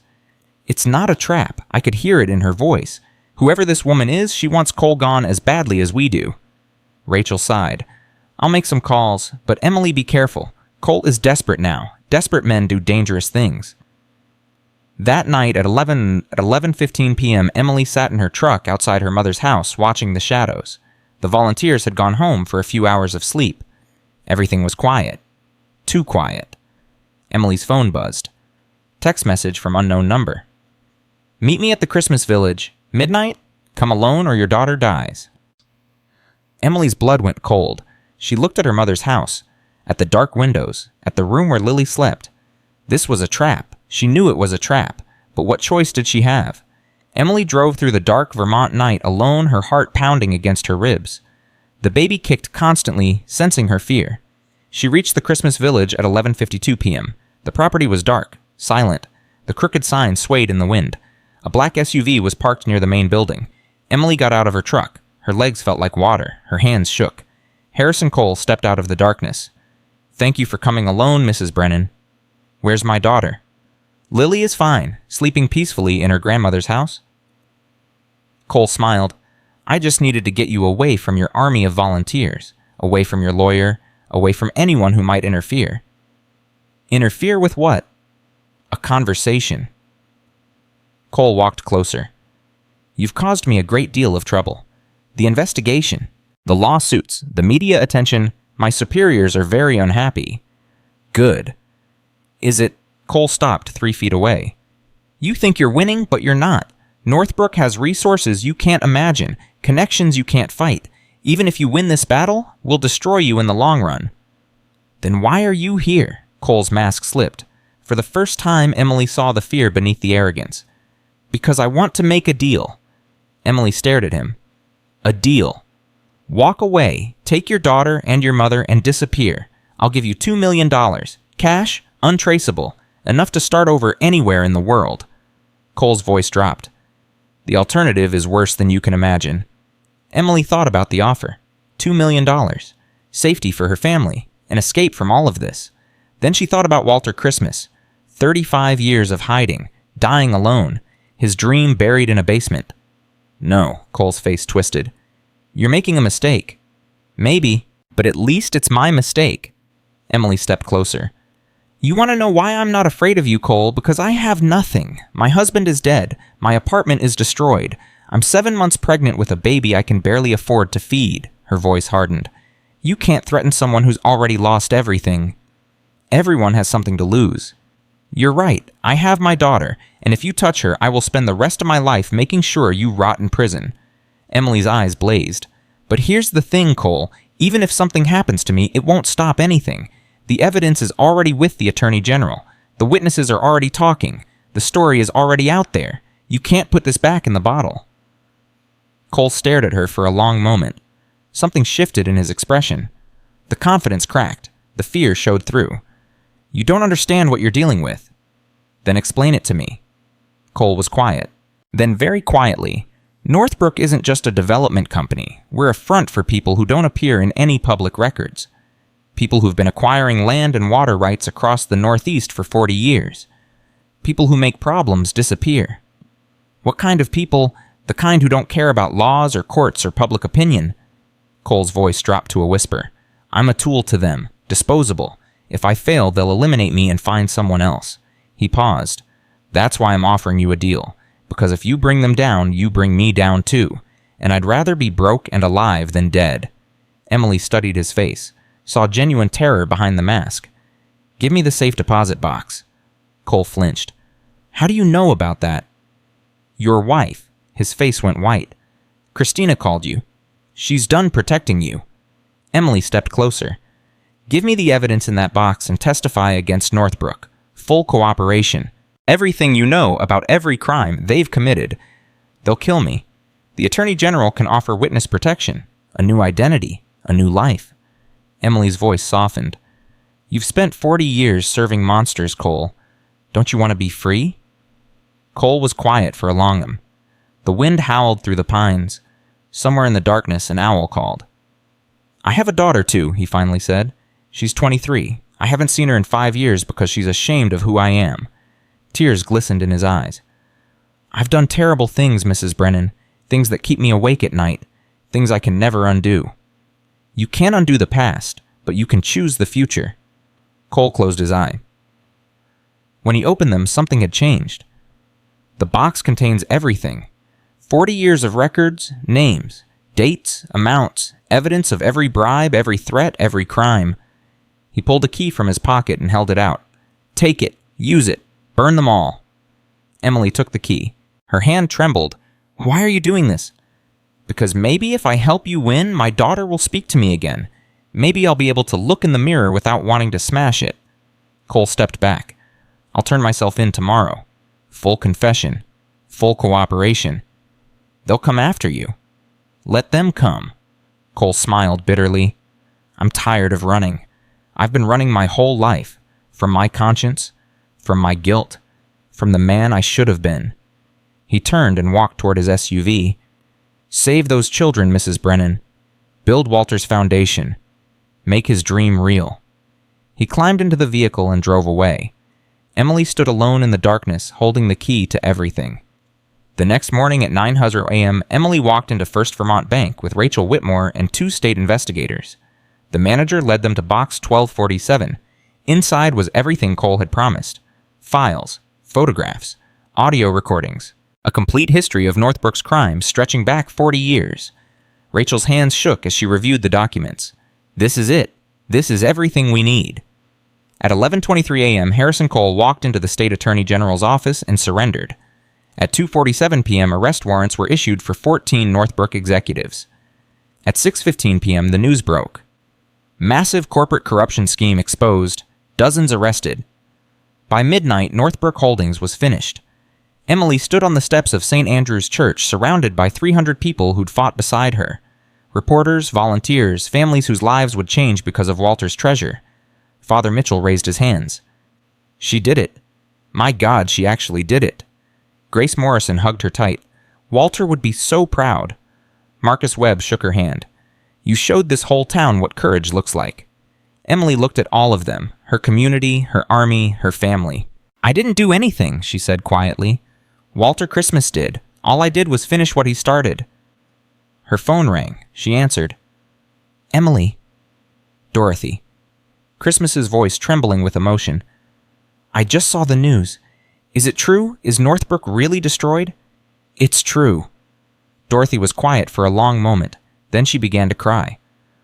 My father can finally rest, after all these years, after everything they took from him. Her voice broke. Thank you, Emily. Thank you for being brave enough to fight. Emily felt tears streaming down her own face. Thank you for trusting me with his story. What happens now? Emily looked at the crowd, at the church, at the future stretching out before her. Now we build his foundation. Now we help every child and every family who needs it. Now we make Walter Christmas's dream real. The crowd erupted in cheers, and somewhere Emily was certain Walter Christmas was smiling. The next 3 weeks passed in a blur of legal documents, media interviews, and sleepless nights. Emily barely had time to breathe, let alone process everything that had happened. Rachel Whitmore worked around the clock filing paperwork, coordinating with federal investigators, and building the legal framework for the Forever Christmas Foundation. At 9:15 a.m. on the first Monday of March, Emily sat in Rachel's office signing the final documents that would establish the foundation as a registered 501c3 nonprofit organization. This is it, Rachel said, sliding the last page across the desk. One signature and Walter's dream becomes real. Emily's hand trembled as she picked up the pen. She thought about everything that had led to this moment. The auction, the trunk, the letter, the threats, the battle. She signed her name. Rachel smiled. Congratulations, Mrs. Brennan. You're now the executive director of the Forever Christmas Foundation. I don't know how to run a foundation. You didn't know how to fight Northbrook either. Look how that turned out. Emily laughed. It felt strange. She couldn't remember the last time she'd laughed. Her phone buzzed, a text from her mother. Lily won't stop asking when you're coming home. She wants to show you something. Emily looked at Rachel. I need to see my daughter. Go. The legal work can wait a few hours. Rachel stood and shook Emily's hand. You did something extraordinary, Emily. Don't forget to enjoy it. Emily drove to her mother's house with the windows down despite the cold. She needed fresh air, needed to feel something besides stress and exhaustion. Lily was waiting at the door when she pulled up. 7 years old, blonde pigtails bouncing. A piece of paper clutched in her hands. Mommy, Mommy, look what I made. Emily knelt down and took the paper. It was a drawing. Crayon on construction paper. A woman with brown hair holding hands with a little girl. Behind them, a building with a crooked sign that said Christmas Village. That's us, Lily said proudly. At our new house. Miss Patterson said we could draw our dreams, and I dreamed we lived there forever. Emily's throat closed. She pulled Lily into a hug so tight her daughter squeaked. Mommy, you're squishing me. I know, baby. I just love you so much. I love you too. Lily pulled back her face, serious. Mommy, are the bad men gone? Emily thought about Harrison Cole in federal custody, about Northbrook's executives awaiting trial, about the empire of corruption that had crumbled in less than 2 weeks. Yes, baby, the bad men are gone. Good, Lily smiled. Now can we go see our Christmas village? Emily looked at her mother, who stood in the doorway with tears in her eyes. Can we, Mom? I haven't been back since that night. Her mother nodded. I think it's time. They drove to the property together, all three of them, Emily, Lily, and her mother. The road felt different now. The pines didn't press in like threats. The gravel didn't crunch like warnings. When they reached the Christmas village, Emily stopped the truck and stared. The building had been transformed. Volunteers had been working for days. The roof was patched. The porch was repaired. Fresh paint covered the walls. And hanging above the door, a new sign, Forever Christmas Foundation, where dreams come true. Emily's hand flew to her mouth. Surprise? Lily shouted. Uncle Marcus and Aunt Grace did it. They wanted it to be ready for you. Emily got out of the truck on shaking legs.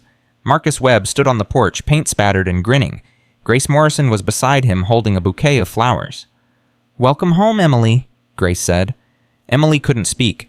Tears streamed down her face as she walked toward the building that had changed everything, the building where Walter Christmas had spent his life helping others, the building that was now hers.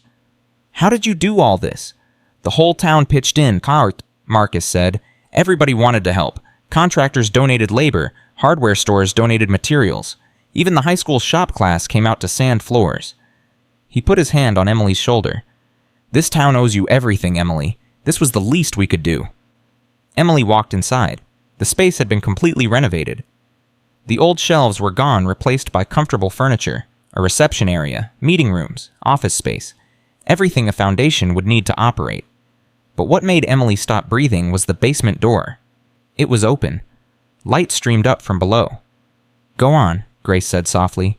We saved the best for last. Emily descended the familiar stone steps. The basement had been transformed into a museum. Display cases lined the walls filled with Walter's photographs and documents. His letters were framed. His ledger sat open in a glass case showing the list of families he'd helped. And in the center of the room, spotlit like the treasure, it was sat Walter's trunk.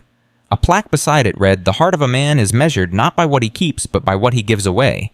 Walter, Christmas, 1952-2010. Emily sank to her knees beside the trunk. She pressed her palm against the carved wood, feeling the smooth surface beneath her fingers. I did it, she whispered. I finished what you started. I hope you're proud. Somewhere, somehow, she was certain she felt an answer. At 2:30 p.m. that afternoon, Emily held the first official meeting of the Forever Christmas Foundation. The conference room was packed. Father Mitchell, Grace Morrison, Marcus Webb, Rachel Whitmore, Dorothy Christmas, who had driven down from Rockport to be there, and 17 other volunteers who had signed up to help. We have $253 million in assets, Rachel began. After taxes, fees, and establishing an operating reserve, we have approximately $190 million available for charitable distribution. Murmurs rippled through the room. The Foundation's mission, as stated in our charter, is to provide assistance to families in need throughout Vermont. Medical care, housing support, educational scholarships, emergency assistance. Rachel looked at Emily. The board of directors will have final approval on all major grants, but Emily has been named executive director with day-to-day operational authority. Father Mitchell raised his hand. What about the original families, the ones Walter helped before? Emily pulled out Walter's ledger. I've been going through this for days. Many of the 417 families are still in the area. Some are doing well now. Others are still struggling. She paused. I think our first priority should be reaching out to them, letting them know who helped them, asking if they need anything now. And new families, Grace asked. We'll establish an application process. Anyone in Vermont who needs help can apply. We'll review each case individually. Emily's voice strengthened. But I don't want this to feel like charity. Walter never made people feel like they were taking handouts.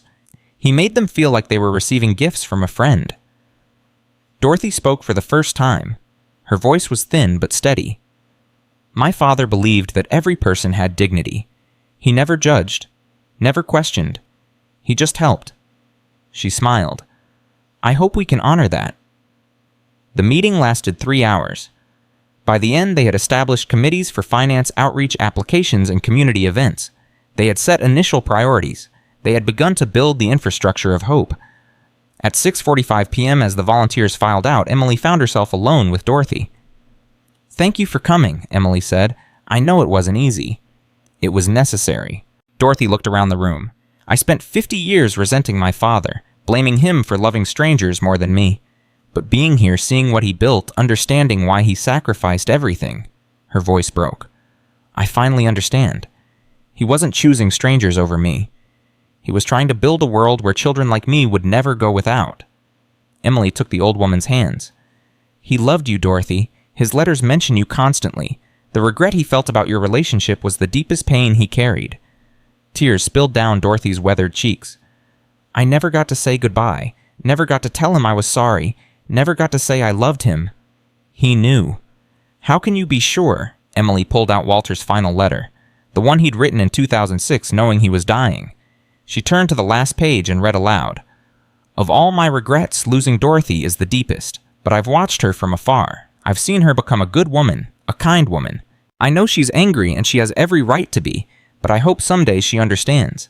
Everything I did because I wanted to make the world worthy of her." Dorothy collapsed into Emily's arms, sobbing. They held each other for a long time, two strangers bound by the legacy of a man neither had known well enough. "Thank you," Dorothy finally whispered. "Thank you for giving me my father back." The next morning at 8:00 a.m., Emily began the work of changing lives. The first family she visited was the Hendersons. Tom Henderson was a construction worker who'd been injured on the job. His wife Maria worked 2 jobs trying to keep up with medical bills. Their 3 children wore clothes 2 sizes too small. Emily knocked on their door. Maria answered suspicious and tired. "Mrs. Henderson?" "My name is Emily Brennan. I'm from the Forever Christmas Foundation." Maria's eyes narrowed. "We don't take charity." "It's not charity, it's a gift." Emily held out an envelope. 40 years ago, a man named Walter Christmas paid for Tom Henderson's grandfather to have heart surgery. No strings attached, no repayment expected. He just wanted to help. Maria stared at the envelope. "Old man Christmas, my father-in-law talked about him, said he was the reason their family survived the 70s. Walter left behind a fortune specifically to help families like yours. This envelope contains a check for medical bills, a check for new clothes for your children, and information about our ongoing support programs." Emily pressed the envelope into Maria's hands. "Please take it. Not for yourself, for Walter." Maria opened the envelope with trembling hands. When she saw the amounts, her knees buckled. Tom appeared behind her, his arm in a sling. "What is it? What's wrong?" "Nothing's wrong." Maria turned to her husband with tears streaming. "Everything's finally right." Emily visited 14 families that day. Each one had a connection to Walter. Each one received help, and each one cried when they learned the truth about the anonymous benefactor who had changed their lives. By 7:30 p.m., Emily was exhausted. Her back ached. Her feet were swollen. The baby was kicking constantly, reminding her that she was running out of time. She drove to her mother's house to pick up Lily, but when she arrived, there was an ambulance in the driveway. Emily's heart stopped. She threw the truck into park and ran. Her mother was standing on the porch, pale and shaking. "Mom, what happened? Is Lily okay?" "It's not Lily, it's me." Her mother's voice trembled. "I collapsed. They think it's my heart." Emily felt the world tilt. "What?" "The paramedics are inside. They want to take me to the hospital." Her mother grabbed Emily's hands. "I didn't want to worry you. You've been through so much, but I haven't been feeling right for weeks." "Why didn't you tell me?" "Because you had a war to fight. Because you needed to focus. Because I'm your mother, and protecting you is my job." Tears spilled down her mother's face. "I'm sorry, Emily. I'm so sorry." The next hours were a nightmare. Emily sat in the hospital waiting room while doctors ran tests on her mother. Lily clung to her side, scared and confused. "Is Grandma going to be okay?" "I don't know, baby. I hope so." "I'm scared, Mommy." "Me too." At 11:47 p.m., the cardiologist came out. Emily stood on shaking legs. "Mrs. Brennan, your mother has significant blockage in 2 arteries. She needs bypass surgery as soon as possible." "When?" "Tomorrow morning. We can't wait." Emily nodded numb. "Can I see her?" "Of course." Her mother looked small in the hospital bed, pale and fragile. The woman who had always been Emily's rock suddenly looked breakable. "Hey, honey," her mother said weakly. "Hey, Mom." Emily sat beside the bed, took her mother's hand. "You're going to be fine. The doctors know what they're doing." "I know," her mother smiled. "I'm not scared of dying, Emily. I've had a good life, but I'm scared of leaving you alone." "I won't be alone. I have Lily. I have the baby. I have the whole town." "That's not what I mean." Her mother squeezed her hand. "You've spent your whole life taking care of everyone else. Your father when he was sick, Daniel when he was struggling, Lily, now this foundation." Tears glistened in her eyes. "Who takes care of you?" Emily felt her own tears fall. "I'll figure it out." "That's what I'm afraid of." Her mother pulled her closer. "Promise me something. If something happens to me tomorrow, promise you'll let people help you. Promise you won't try to carry everything alone." "Mom, nothing is going to happen." "Promise me." Emily looked at her mother's face, the face that had comforted her through every crisis, the face that had never let her give up. "I promise." "Good." Her mother smiled. "Now go home. Get some sleep. I need you strong tomorrow." Emily didn't sleep. She sat in her mother's living room, Lily curled up beside her, and prayed for the first time in years. She prayed for her mother, for the baby, for strength to keep going no matter what happened. At 6:00 a.m., she drove back to the hospital. The surgery was scheduled for 7:00. She sat in the waiting room holding Lily's hand, watching the clock crawl. 7:00 a.m., her mother went into surgery. 8:00 a.m., no news. 9:00 a.m., still waiting. At 9:47 a.m., Father Mitchell arrived. "I heard about your mother. How is she?" "Still in surgery." He sat beside her and took her hand. "I've been praying." "Thank you, Father." "Emily, I need to tell you something. Something I should have told you weeks ago." Father Mitchell's voice was heavy. "When your husband Daniel died, he came to see me the week before. He was worried, scared about money, about the future, about what would happen to you and Lily if something happened to him." Emily's breath caught. "What did he say?" "He said he was taking a dangerous job, a construction project he knew was cutting corners on safety. But the pay was good enough to get you out of debt." Father Mitchell's eyes were wet. "He died trying to provide for his family, Emily. He knew the risks, and he took them because he loved you." Emily felt something crack open in her chest. All these months she'd wondered why Daniel had taken that job, why he'd ignored the warning signs, why he'd put himself in harm's way. Now she knew. He was trying to save us. He was trying to give you a future. Father Mitchell squeezed her hand. "And look what you've done with it. You've honored his sacrifice in ways he never could have imagined." Emily broke down. 6 months of grief, of anger, of unanswered questions all came pouring out. She cried in that hospital waiting room while Father Mitchell held her and Lily pressed against her side. At 10:23 a.m., the surgeon appeared. Emily jumped to her feet. "How is she?" The surgeon smiled. "The surgery was successful. Your mother is going to be fine." Emily's knees gave out. Marcus Webb, who had arrived while she was crying, caught her. "Easy there," he said. "Can't have you going into labor in the middle of the hospital." Emily laughed through her tears. "She's going to be okay." "She's going to be more than okay." The surgeon checked his notes. "The blockages are cleared. With proper medication and lifestyle changes, she should have many healthy years ahead." They let Emily see her mother at 11:15 a.m. She was groggy from anesthesia, but smiling. "Told you," her mother whispered. "Too stubborn to die." Emily kissed her forehead. "I wonder where I got that from." "Must have been your father." Her mother's eyes fluttered closed. "Now let me sleep. I've had a long morning." The next 2 weeks were a delicate balance between running the foundation and caring for her mother. Emily learned to delegate, learned to ask for help, learned that she couldn't do everything alone. Grace Morrison took over daily operations while Emily spent mornings at the hospital. Marcus Webb handled logistics. Father Mitchell counseled families. Dorothy Christmas, despite her age, insisted on reviewing every application personally. "I want to know who we're helping," she said. "I want to see their faces, hear their stories. That's what my father would have done." The foundation helped 37 families in those 2 weeks. Medical bills paid, rent covered, children clothed and fed. Each case was reviewed carefully, treated with dignity, handled with the same anonymous kindness Walter had practiced for decades. On March 15th, Emily's mother came home from the hospital. That same afternoon, Emily felt the first contraction. "Mom's hurt," she said, gripping the kitchen counter. "I think it's time." Her mother's eyes went wide. Already, you're not due for 2 more weeks. Tell that to the baby. They rushed to the hospital. Grace Morrison met them there with Lily, who was excited and terrified. Is the baby coming, Mommy? Yes, baby, the baby's coming. Is it going to hurt? Probably, but it'll be worth it. The labor lasted 14 hours. Emily pushed and screamed and cried. Her mother held one hand, Grace held the other, and at 3:47 a.m. on March 16th, she heard the most beautiful sound in the world. A baby's cry. It's a boy, the doctor announced. Healthy and strong. They placed him on Emily's chest.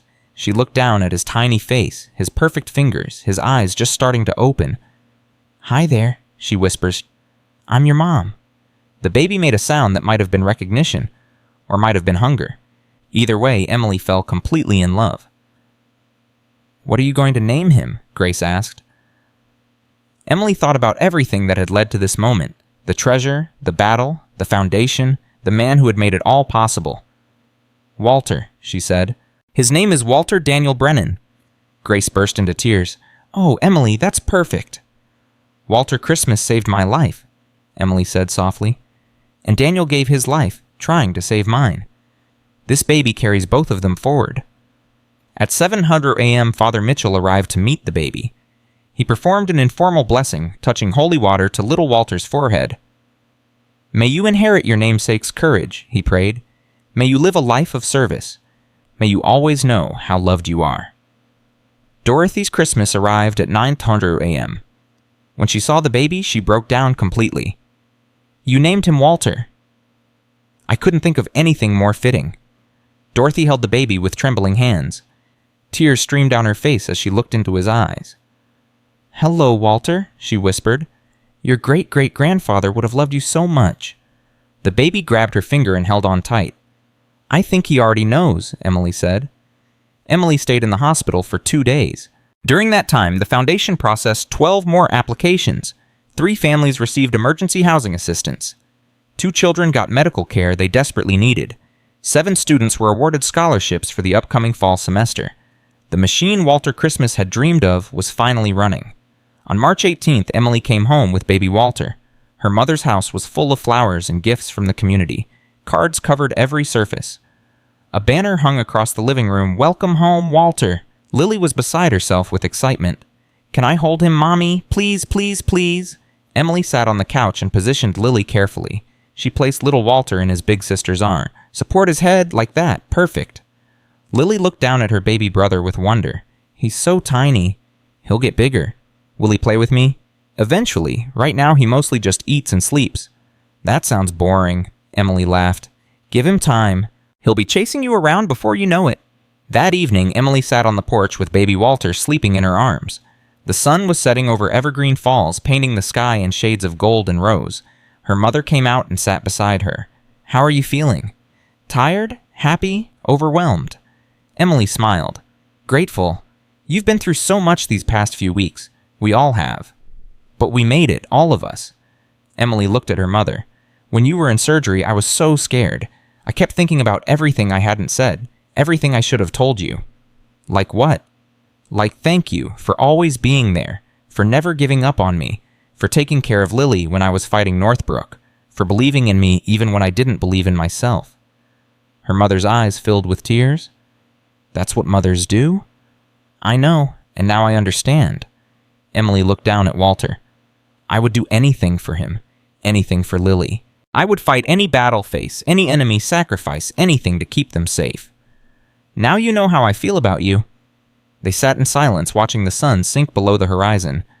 2 mothers, 2 survivors, bound by love and loss and the unbreakable bonds of family. The next morning, Emily returned to the foundation office.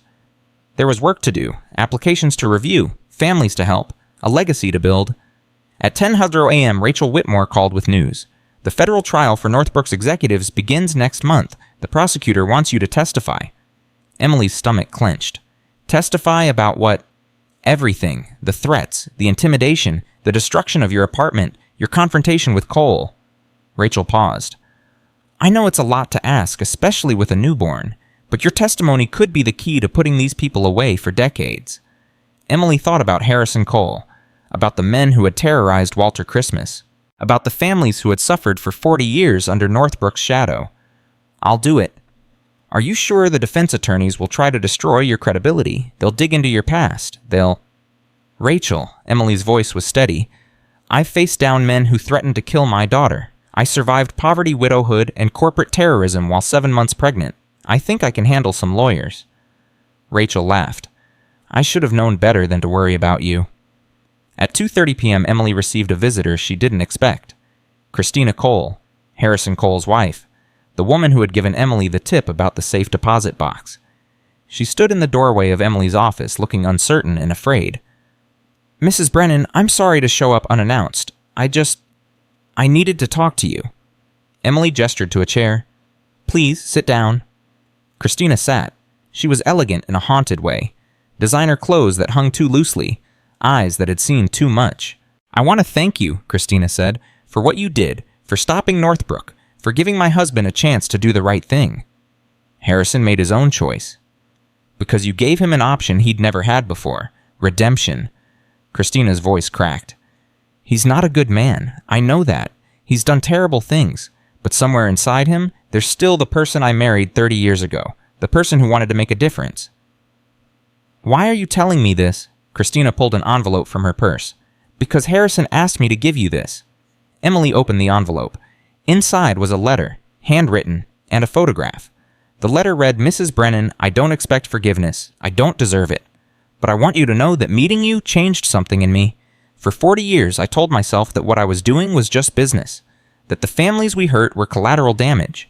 That everyone would have done the same in my position. You proved me wrong. You proved that ordinary people can be extraordinary. That courage exists. That good can win. I'm going to spend the rest of my life trying to be the person you showed me I could be. Thank you, Harrison Cole.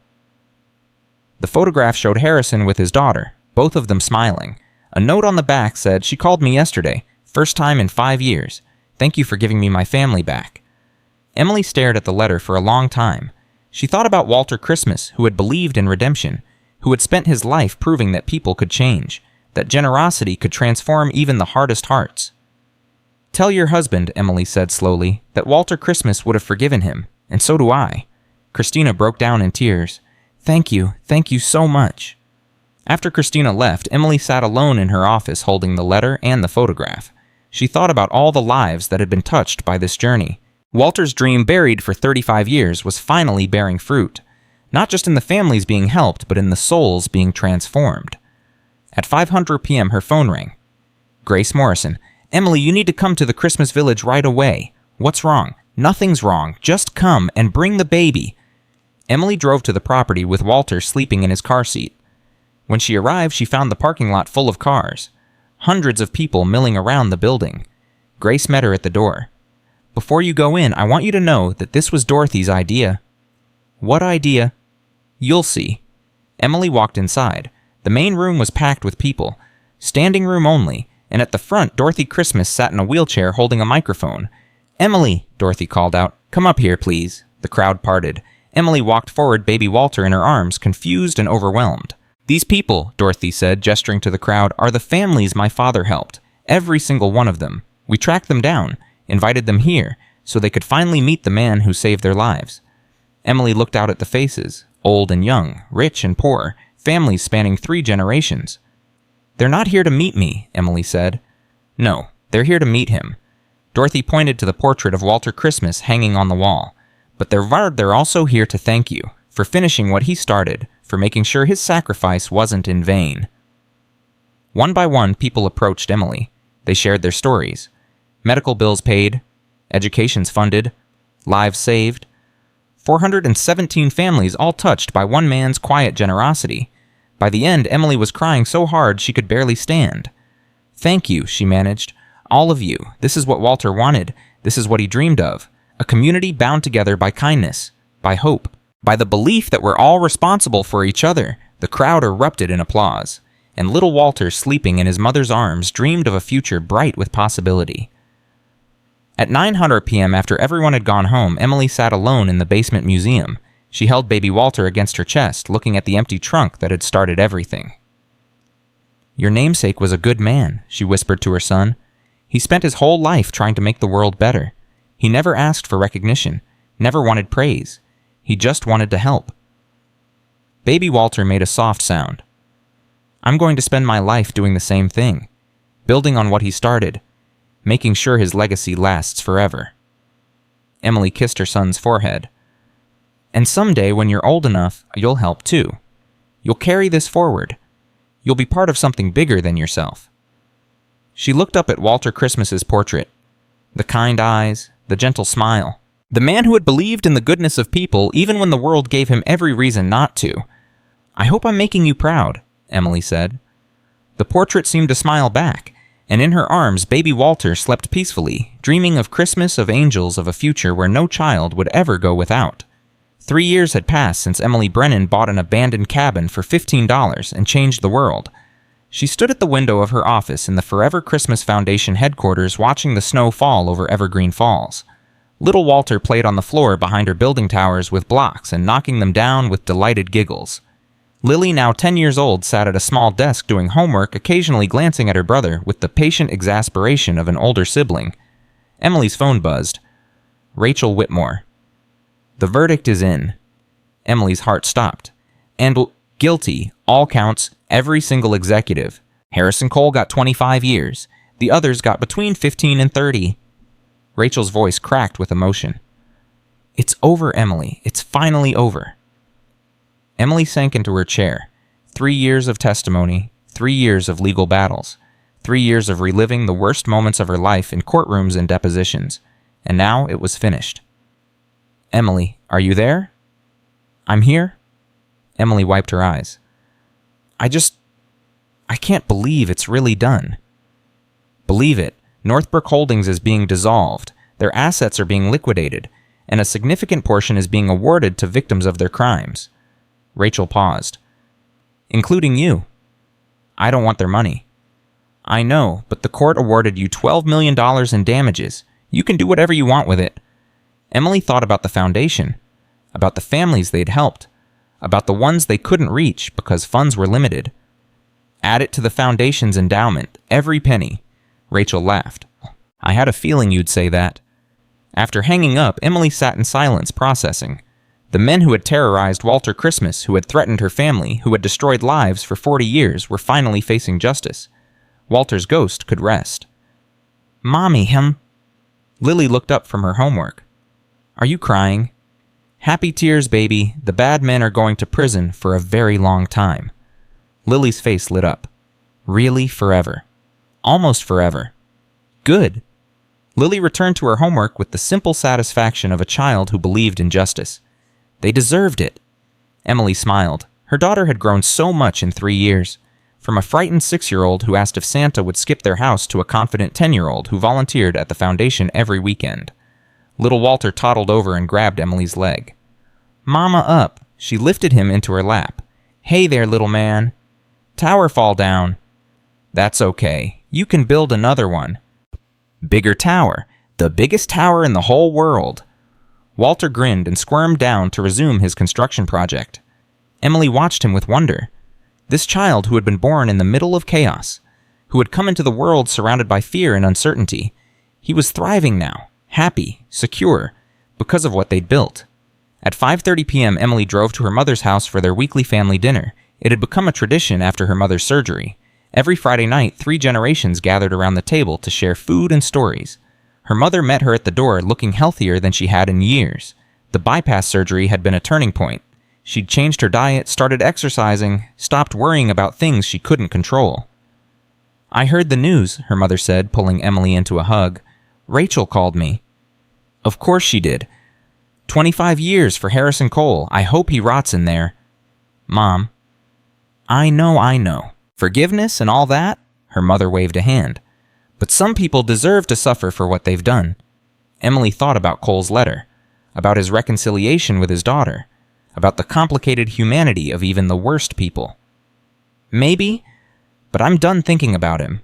I have better things to focus on. Dinner was loud and chaotic the way all good family dinners should be. Lily talked about school. Walter threw peas at his grandmother. Emily's mother told embarrassing stories about Emily's childhood. At 7:15 p.m., there was a knock at the door. Emily answered to find Dorothy Christmas on the porch, leaning on a cane. At 86, she was increasingly frail, but her eyes were still sharp. "Dorothy, I didn't know you were coming." "I heard about the verdict. I wanted to celebrate with family." Dorothy smiled. "If you'll have me." "Always." They made room at the table. Dorothy held little Walter on her lap, telling him stories about his namesake. The great-grandfather he would never meet, but would always know through the legacy he'd left behind. "Your great-great-grandfather was a stubborn man," Dorothy said. "Just like your mother. He never gave up on anything, never stopped believing that people were good even when the world gave him every reason to doubt." "I'm stubborn too," Lily announced. "Yes, you are. It runs in the family." Dorothy winked at Emily. "The Brennan Christmas stubbornness. It'll change the world someday." After dinner, Emily and Dorothy sat on the porch watching the snow fall. Little Walter was asleep inside. Lily was helping her grandmother with dishes. "I have something to tell you," Dorothy said. "Something I've been putting off for too long." Emily's stomach tightened. "What is it? I'm dying." The words hit Emily like a physical blow. "What? No, you seem fine. I'm 86 years old with stage 4 pancreatic cancer." Dorothy's voice was calm, peaceful.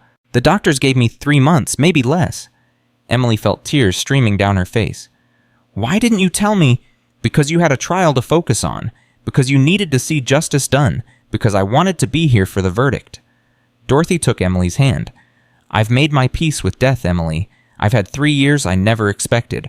3 years of watching my father's dream come true. 3 years of being part of a family again.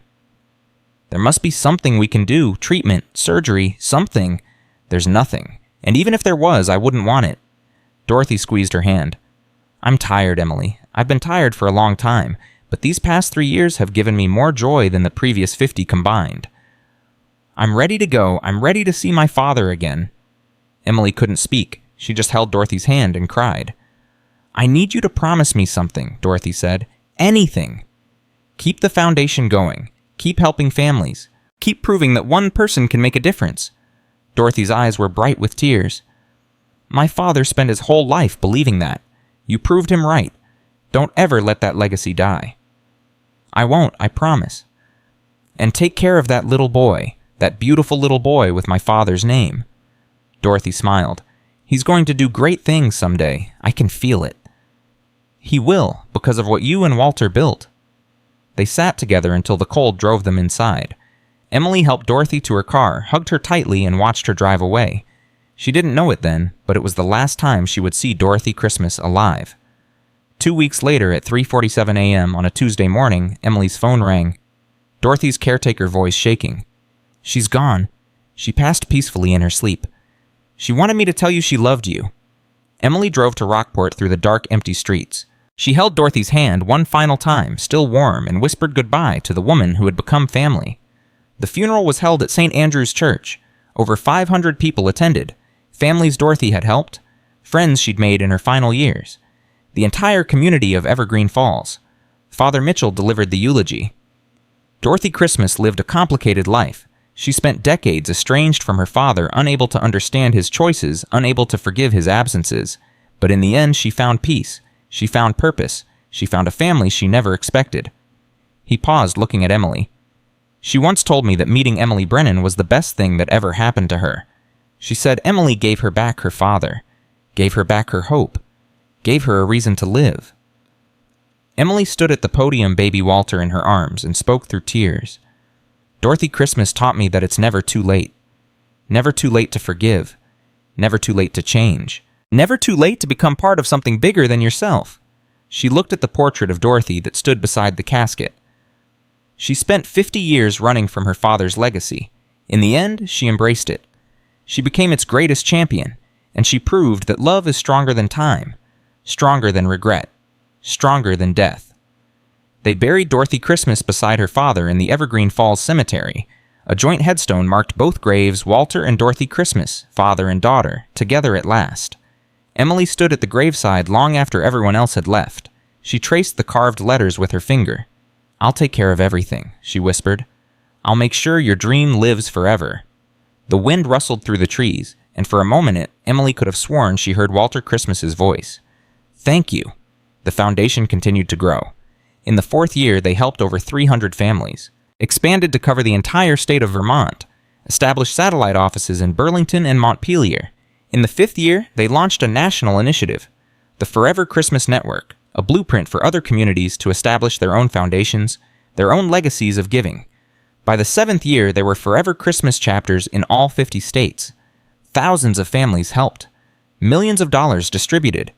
A movement that had started with one man's dream and one woman's courage had become something unstoppable. Emily was invited to speak at conferences, to appear on national television, to meet with governors and senators and even the president. But she never forgot where she came from. Every Christmas Eve, she returned to the original Christmas village, the building that had started everything. She would walk through the museum past Walter's trunk and Dorothy's photographs and remember. She would remember the fear, the desperation. The moment she'd raised her hand at that auction, not knowing if she was making the biggest mistake of her life. She would remember the basement, the trunk, the letter that had changed everything. She would remember Walter's words, "Be braver than I was." On the 10th anniversary of finding the treasure, Emily organized a celebration at the Christmas Village. Over 1,000 people attended, families who had been helped, volunteers who had served, journalists who had covered the story. Lily, now 17, stood beside her mother on stage. Little Walter, now 10, fidgeted in his seat next to his grandmother. 10 years ago, Emily began, I was a pregnant widow working 2 jobs struggling to survive. I bought this property for $15 because I had nothing left to lose. I found a treasure I never expected, but the real treasure wasn't the money in that trunk. It was the truth about what one person can do when they refuse to give up. The crowd was silent, hanging on every word. Walter Christmas spent 38 years helping this community in secret. He never asked for recognition, never wanted praise. He just wanted to make the world a little better, one family at a time. Emily's voice cracked. He died alone and forgotten, but his dream didn't die with him. It was just waiting for someone to find it, waiting for all of us to bring it back to life. She gestured to the crowd. Look around you. Look at what we've built together. Thousands of families helped. Millions of lives changed. A movement that spans the entire country. Emily smiled through her tears. Walter Christmas believed that ordinary people could do extraordinary things. We've proven him right, every single one of us. The applause was thunderous. After the ceremony, Emily walked through the crowd accepting hugs and handshakes. So many faces she recognized, so many stories she knew. A young woman approached her, mid-20s, nervous, familiar somehow. Mrs. Brennan, my name is Jessica Rodriguez. You probably don't remember me. Emily studied her face. Then it clicked. The scholarship, 2019. You were studying nursing? Jessica's eyes widened. You remember. I remember every family we've helped. Every single one. Tears spilled down Jessica's cheeks. I graduated top of my class. I'm a nurse practitioner now. I work at the Children's Hospital in Burlington. She grabbed Emily's hands. You changed my life. I was working 3 jobs, barely surviving. My mother was sick. I'd given up on college completely. And then your foundation... It wasn't just me. It was all of us. But you started it. You fought for it. You made it real. Jessica pulled out a photograph. This is my daughter. She's 2 years old. Her name is Hope. I named her Hope because that's what you gave me. Emily looked at the photograph. A beautiful little girl with bright eye and an infectious smile. She's beautiful. She's my everything, and she exists because you gave me a chance. Jessica hugged Emily tightly. Thank you. From the bottom of my heart. Thank you. Stories like Jessica's came in every day. Letters, emails, phone calls. Each one a reminder of why this work mattered. But Emily's favorite moments were the quiet ones. Reading to children at the after-school program. Delivering groceries to elderly couples. Sitting with struggling parents and telling them that everything was going to be okay. Those moments reminded her of Walter, of his belief in simple kindness, of his faith that small acts of generosity could change the world. At 7:15 p.m. on Christmas Eve of the 10th anniversary year, Emily sat in the basement museum with Lily and Walter. It had become their tradition. Every Christmas Eve they came here, to remember, to reflect, to honor the man who had made everything possible. Mom. Lily looked up from Walter's ledger, which she had been reading. Did you ever think about what would have happened if you hadn't bought this place? Emily considered the question. Sometimes. In the early days when everything was scary, I wondered if I'd made a mistake. And now I know there are no accidents. I was supposed to find this place, supposed to find that trunk, supposed to carry on what Walter started. Emily smiled. Some people call it fate, others call it providence. I just call it grace. Little Walter tugged on her sleeve. Mommy, tell me about the treasure again. Emily pulled her son onto her lap. Even at 10, he loved hearing this story. Once upon a time, there was a man named Walter Christmas. He spent his whole life helping other people, not because he wanted praise, not because he wanted recognition, but because he believed that every person deserved kindness, every family deserved hope. And then the bad men came. Yes, the bad men threatened him, tried to steal everything he'd built. So Walter hid his treasure in a trunk and buried it in a secret basement. He ran away to keep it safe. But he was sad. He was very sad. He spent many years alone wishing he could come back, wishing someone would find his treasure and finish what he started. And then you found it. Emily hugged her son tightly. Then I found it, a pregnant woman with nothing, a mother who was scared and desperate, but I refused to give up. I fought the bad men, and with the help of many wonderful people, we won. And now we help everybody. We help everybody we can, just like Walter wanted. Emily kissed his forehead. And someday when you're grown up, you'll help too. I want to help now. You already do, sweetheart. Just by being kind. Just by caring about others. That's how it starts. They left the museum at 8:30 p.m. Snow was falling heavily. The Christmas village was lit with thousands of lights, a beacon of hope in the darkness.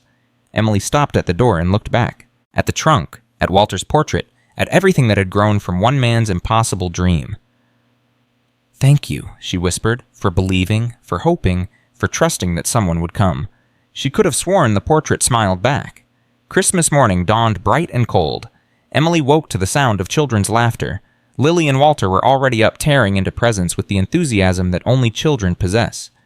Emily's mother sat by the tree sipping coffee, watching her grandchildren with wonder. Remember when you couldn't afford presents?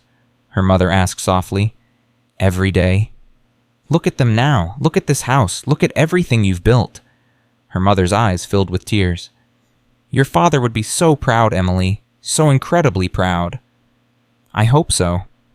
I know so. He was a dreamer too, always believing that things could be better, always fighting for something more. Her mother took Emily's hand.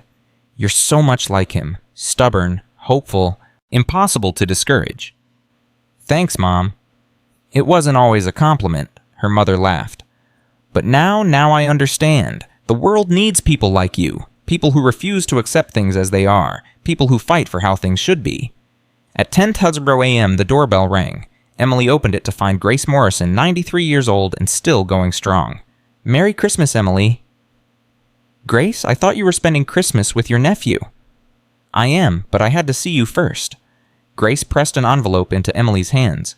Open it later, when you're alone. What is it? A gift from someone who loved you very much. Grace kissed Emily's cheek. You've done amazing things, Emily Brennan. Walter would be proud. Dorothy would be proud. I'm proud. She smiled. Now go enjoy your children. They grow up so fast.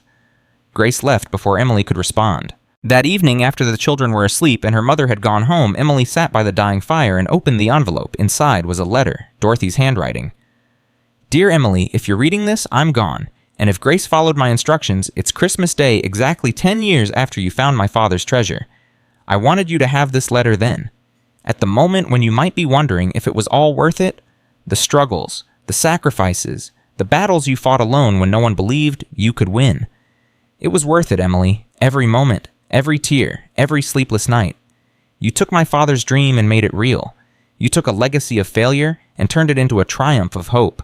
You proved that one person can make a difference, that ordinary people can do extraordinary things, that love is stronger than hate and hope is stronger than fear. I'm writing this letter 3 months before I die. I can feel time running out, but I'm not afraid. Because I know that everything my father built, everything I helped you protect, will continue long after I'm gone. You're my family Emily, the daughter I never had, the granddaughter my father deserved, and little Walter. He's the future, the promise that this legacy will never end. Take care of yourself, take care of those children, take care of this dream we've built together. And when you're tired, when you're discouraged, when you wonder if you can keep going, remember my father believed in you. I believe in you, the whole world believes in you. You are enough, Emily. You've always been enough. With all my love, forever and always, Dorothy Christmas. Emily sat in the firelight holding the letter, crying tears of grief and gratitude and overwhelming love. She thought about the journey that had brought her here. The auction, the trunk, the threats, the battles, the victories, the losses. She thought about Daniel, who had died trying to provide for his family. About her mother, who had almost died, but chose to live. About Dorothy, who had found peace in her final years. About Walter Christmas, who had started everything. She thought about Lily and little Walter sleeping upstairs, dreaming of Christmas morning. And she made a decision. She would keep going, keep fighting, keep believing. Not because it was easy, not because she was special, but because that's what Walter would have done, what Dorothy would have wanted, what her children needed to see. She would be the person she wished had existed when she was struggling. The hand that reached out in darkness. The voice that said, "You're not alone." That was the real treasure Walter Christmas had left behind. Not money, not coins, not bearer bonds. Hope. 20 years after Emily Brennan bought an abandoned cabin for $15, she stood on a stage in Washington, D.C., receiving the Presidential Medal of Freedom. Lily, now 27, and running the foundation's national operations, sat in the front row. Little Walter, now 20 and studying social work in college, held his grandmother's hand. Emily's mother, somehow still alive at 91, cried happy tears. The president placed the medal around Emily's neck. Emily Brennan didn't start with much: a failing car, a struggling job, a desperate hope that life could be better.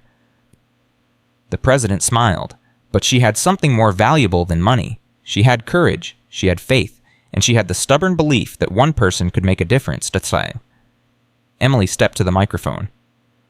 20 years ago, I found a letter in a trunk. It was written by a man named Walter Christmas, a man who spent his life helping others, a man who was driven into hiding by people who valued money more than humanity. She paused, looking out at the audience. Politicians, celebrities, business leaders, ordinary people who had traveled from across the country to be here. Walter wrote, "Don't let them win. Don't let greed and fear triumph over love and generosity." He wrote, "Be braver than I was." He wrote, "Give these children the Christmas they deserve." Emily's voice broke, but she pushed through. "I've spent 20 years trying to honor those words. 20 years of building, fighting, believing. And today, standing here, I can finally say, Walter, we did it. We gave them the Christmas they deserved. Every single one of them." The audience rose to their feet. Applause thundered through the hall. Emily looked at her children, at her mother, at the faces of families who had been helped, volunteers who had served, strangers who had become family. "This medal belongs to all of you," she said. "To everyone who believed when believing was hard, who gave when giving hurt, who stood up when standing up was dangerous." She held up the medal. "Walter Christmas died alone and forgotten, but his dream lives on, in every family we help, in every child we save, in every act of kindness that proves humanity is worth believing in." Emily stepped back from the microphone, tears streaming. In the audience, little Walter stood up. His grandmother tried to pull him back, but he walked toward the stage. 20 years old, tall and strong, with his namesake's kind eyes and his mother's stubborn jaw. He climbed the steps and stood beside Emily. "Can I say something?" Emily nodded, unable to speak. Walter took the microphone. "My name is Walter Daniel Brennan. I was named after two men I never met. Walter Christmas, who started this foundation, and Daniel Brennan, my father, who died before I was born." The audience went silent. "I grew up surrounded by stories of these men, their courage, their sacrifice, their belief that ordinary people could do extraordinary things." Walter's voice strengthened. "My mother carried those stories forward. She built something that will outlast all of us. Something that proves love is stronger than hate, hope is stronger than fear, and kindness is stronger than cruelty." He looked at Emily with eyes full of love. "Mom, you've spent 20 years giving everything to other people. Today, I want to give something back." He pulled an envelope from his pocket. "This is my commitment. I'm dedicating my life to this foundation, to continuing what Walter Christmas started and what you built, to making sure this dream never dies." Emily pulled her son into her arms. They stood together on that stage, mother and son, past and future, while the audience wept and cheered and believed. Because that's what Walter Christmas had always wanted. Not a monument to himself, not recognition or praise, just proof that one person's kindness could ripple outward forever. That hope was worth fighting for, that love could conquer anything. On the way home from Washington, Emily made a detour. She drove to Evergreen Falls, to the Christmas Village, to the basement where everything had started. She stood alone in the museum looking at the trunk that had held a fortune. "We did it, Walter," she whispered. "Everything you dreamed, everything you sacrificed, it all came true." She touched the carved wood. the words she had memorized 20 years ago. For those who carry the spirit of giving forward. That was the real treasure, not the bonds or coins or certificates. The spirit of giving. The belief that one person could make a difference. The faith that hope was never wasted. Emily walked out of the museum and looked up at the stars. The same stars that had watched over Walter Christmas for 38 years. The same stars that had witnessed his disappearance. The same stars that had guided her to this moment. "Thank you," she said to the sky, "for trusting me, for believing I could do this, for giving me a purpose worth living for." The wind whispered through the pines, and Emily Brennan, the pregnant widow who had bought an abandoned cabin for $15 and changed the world, smiled, because she knew the truth that Walter Christmas had known all along. One person can make a difference. One act of kindness can change everything. One dream held tightly enough can outlast death itself. That was the legacy of the Forever Christmas Foundation. That was the gift Emily Brennan had given the world. And it would last forever, because hope never dies, love never fails, and the spirit of Christmas lives on in every heart that chooses kindness over cruelty, generosity over greed, and courage over fear. Emily Brennan proved that an ordinary person could do extraordinary things. She proved that treasure isn't measured in gold or bonds or certificates. She proved that one woman armed with nothing but hope and determination could defeat the darkest forces and build something that would shine forever. And in the end, that's all any of us can do. Find our treasure, fight for our dreams, and trust that the love we give will outlast anything that tries to destroy it. Because it will, it always does, forever.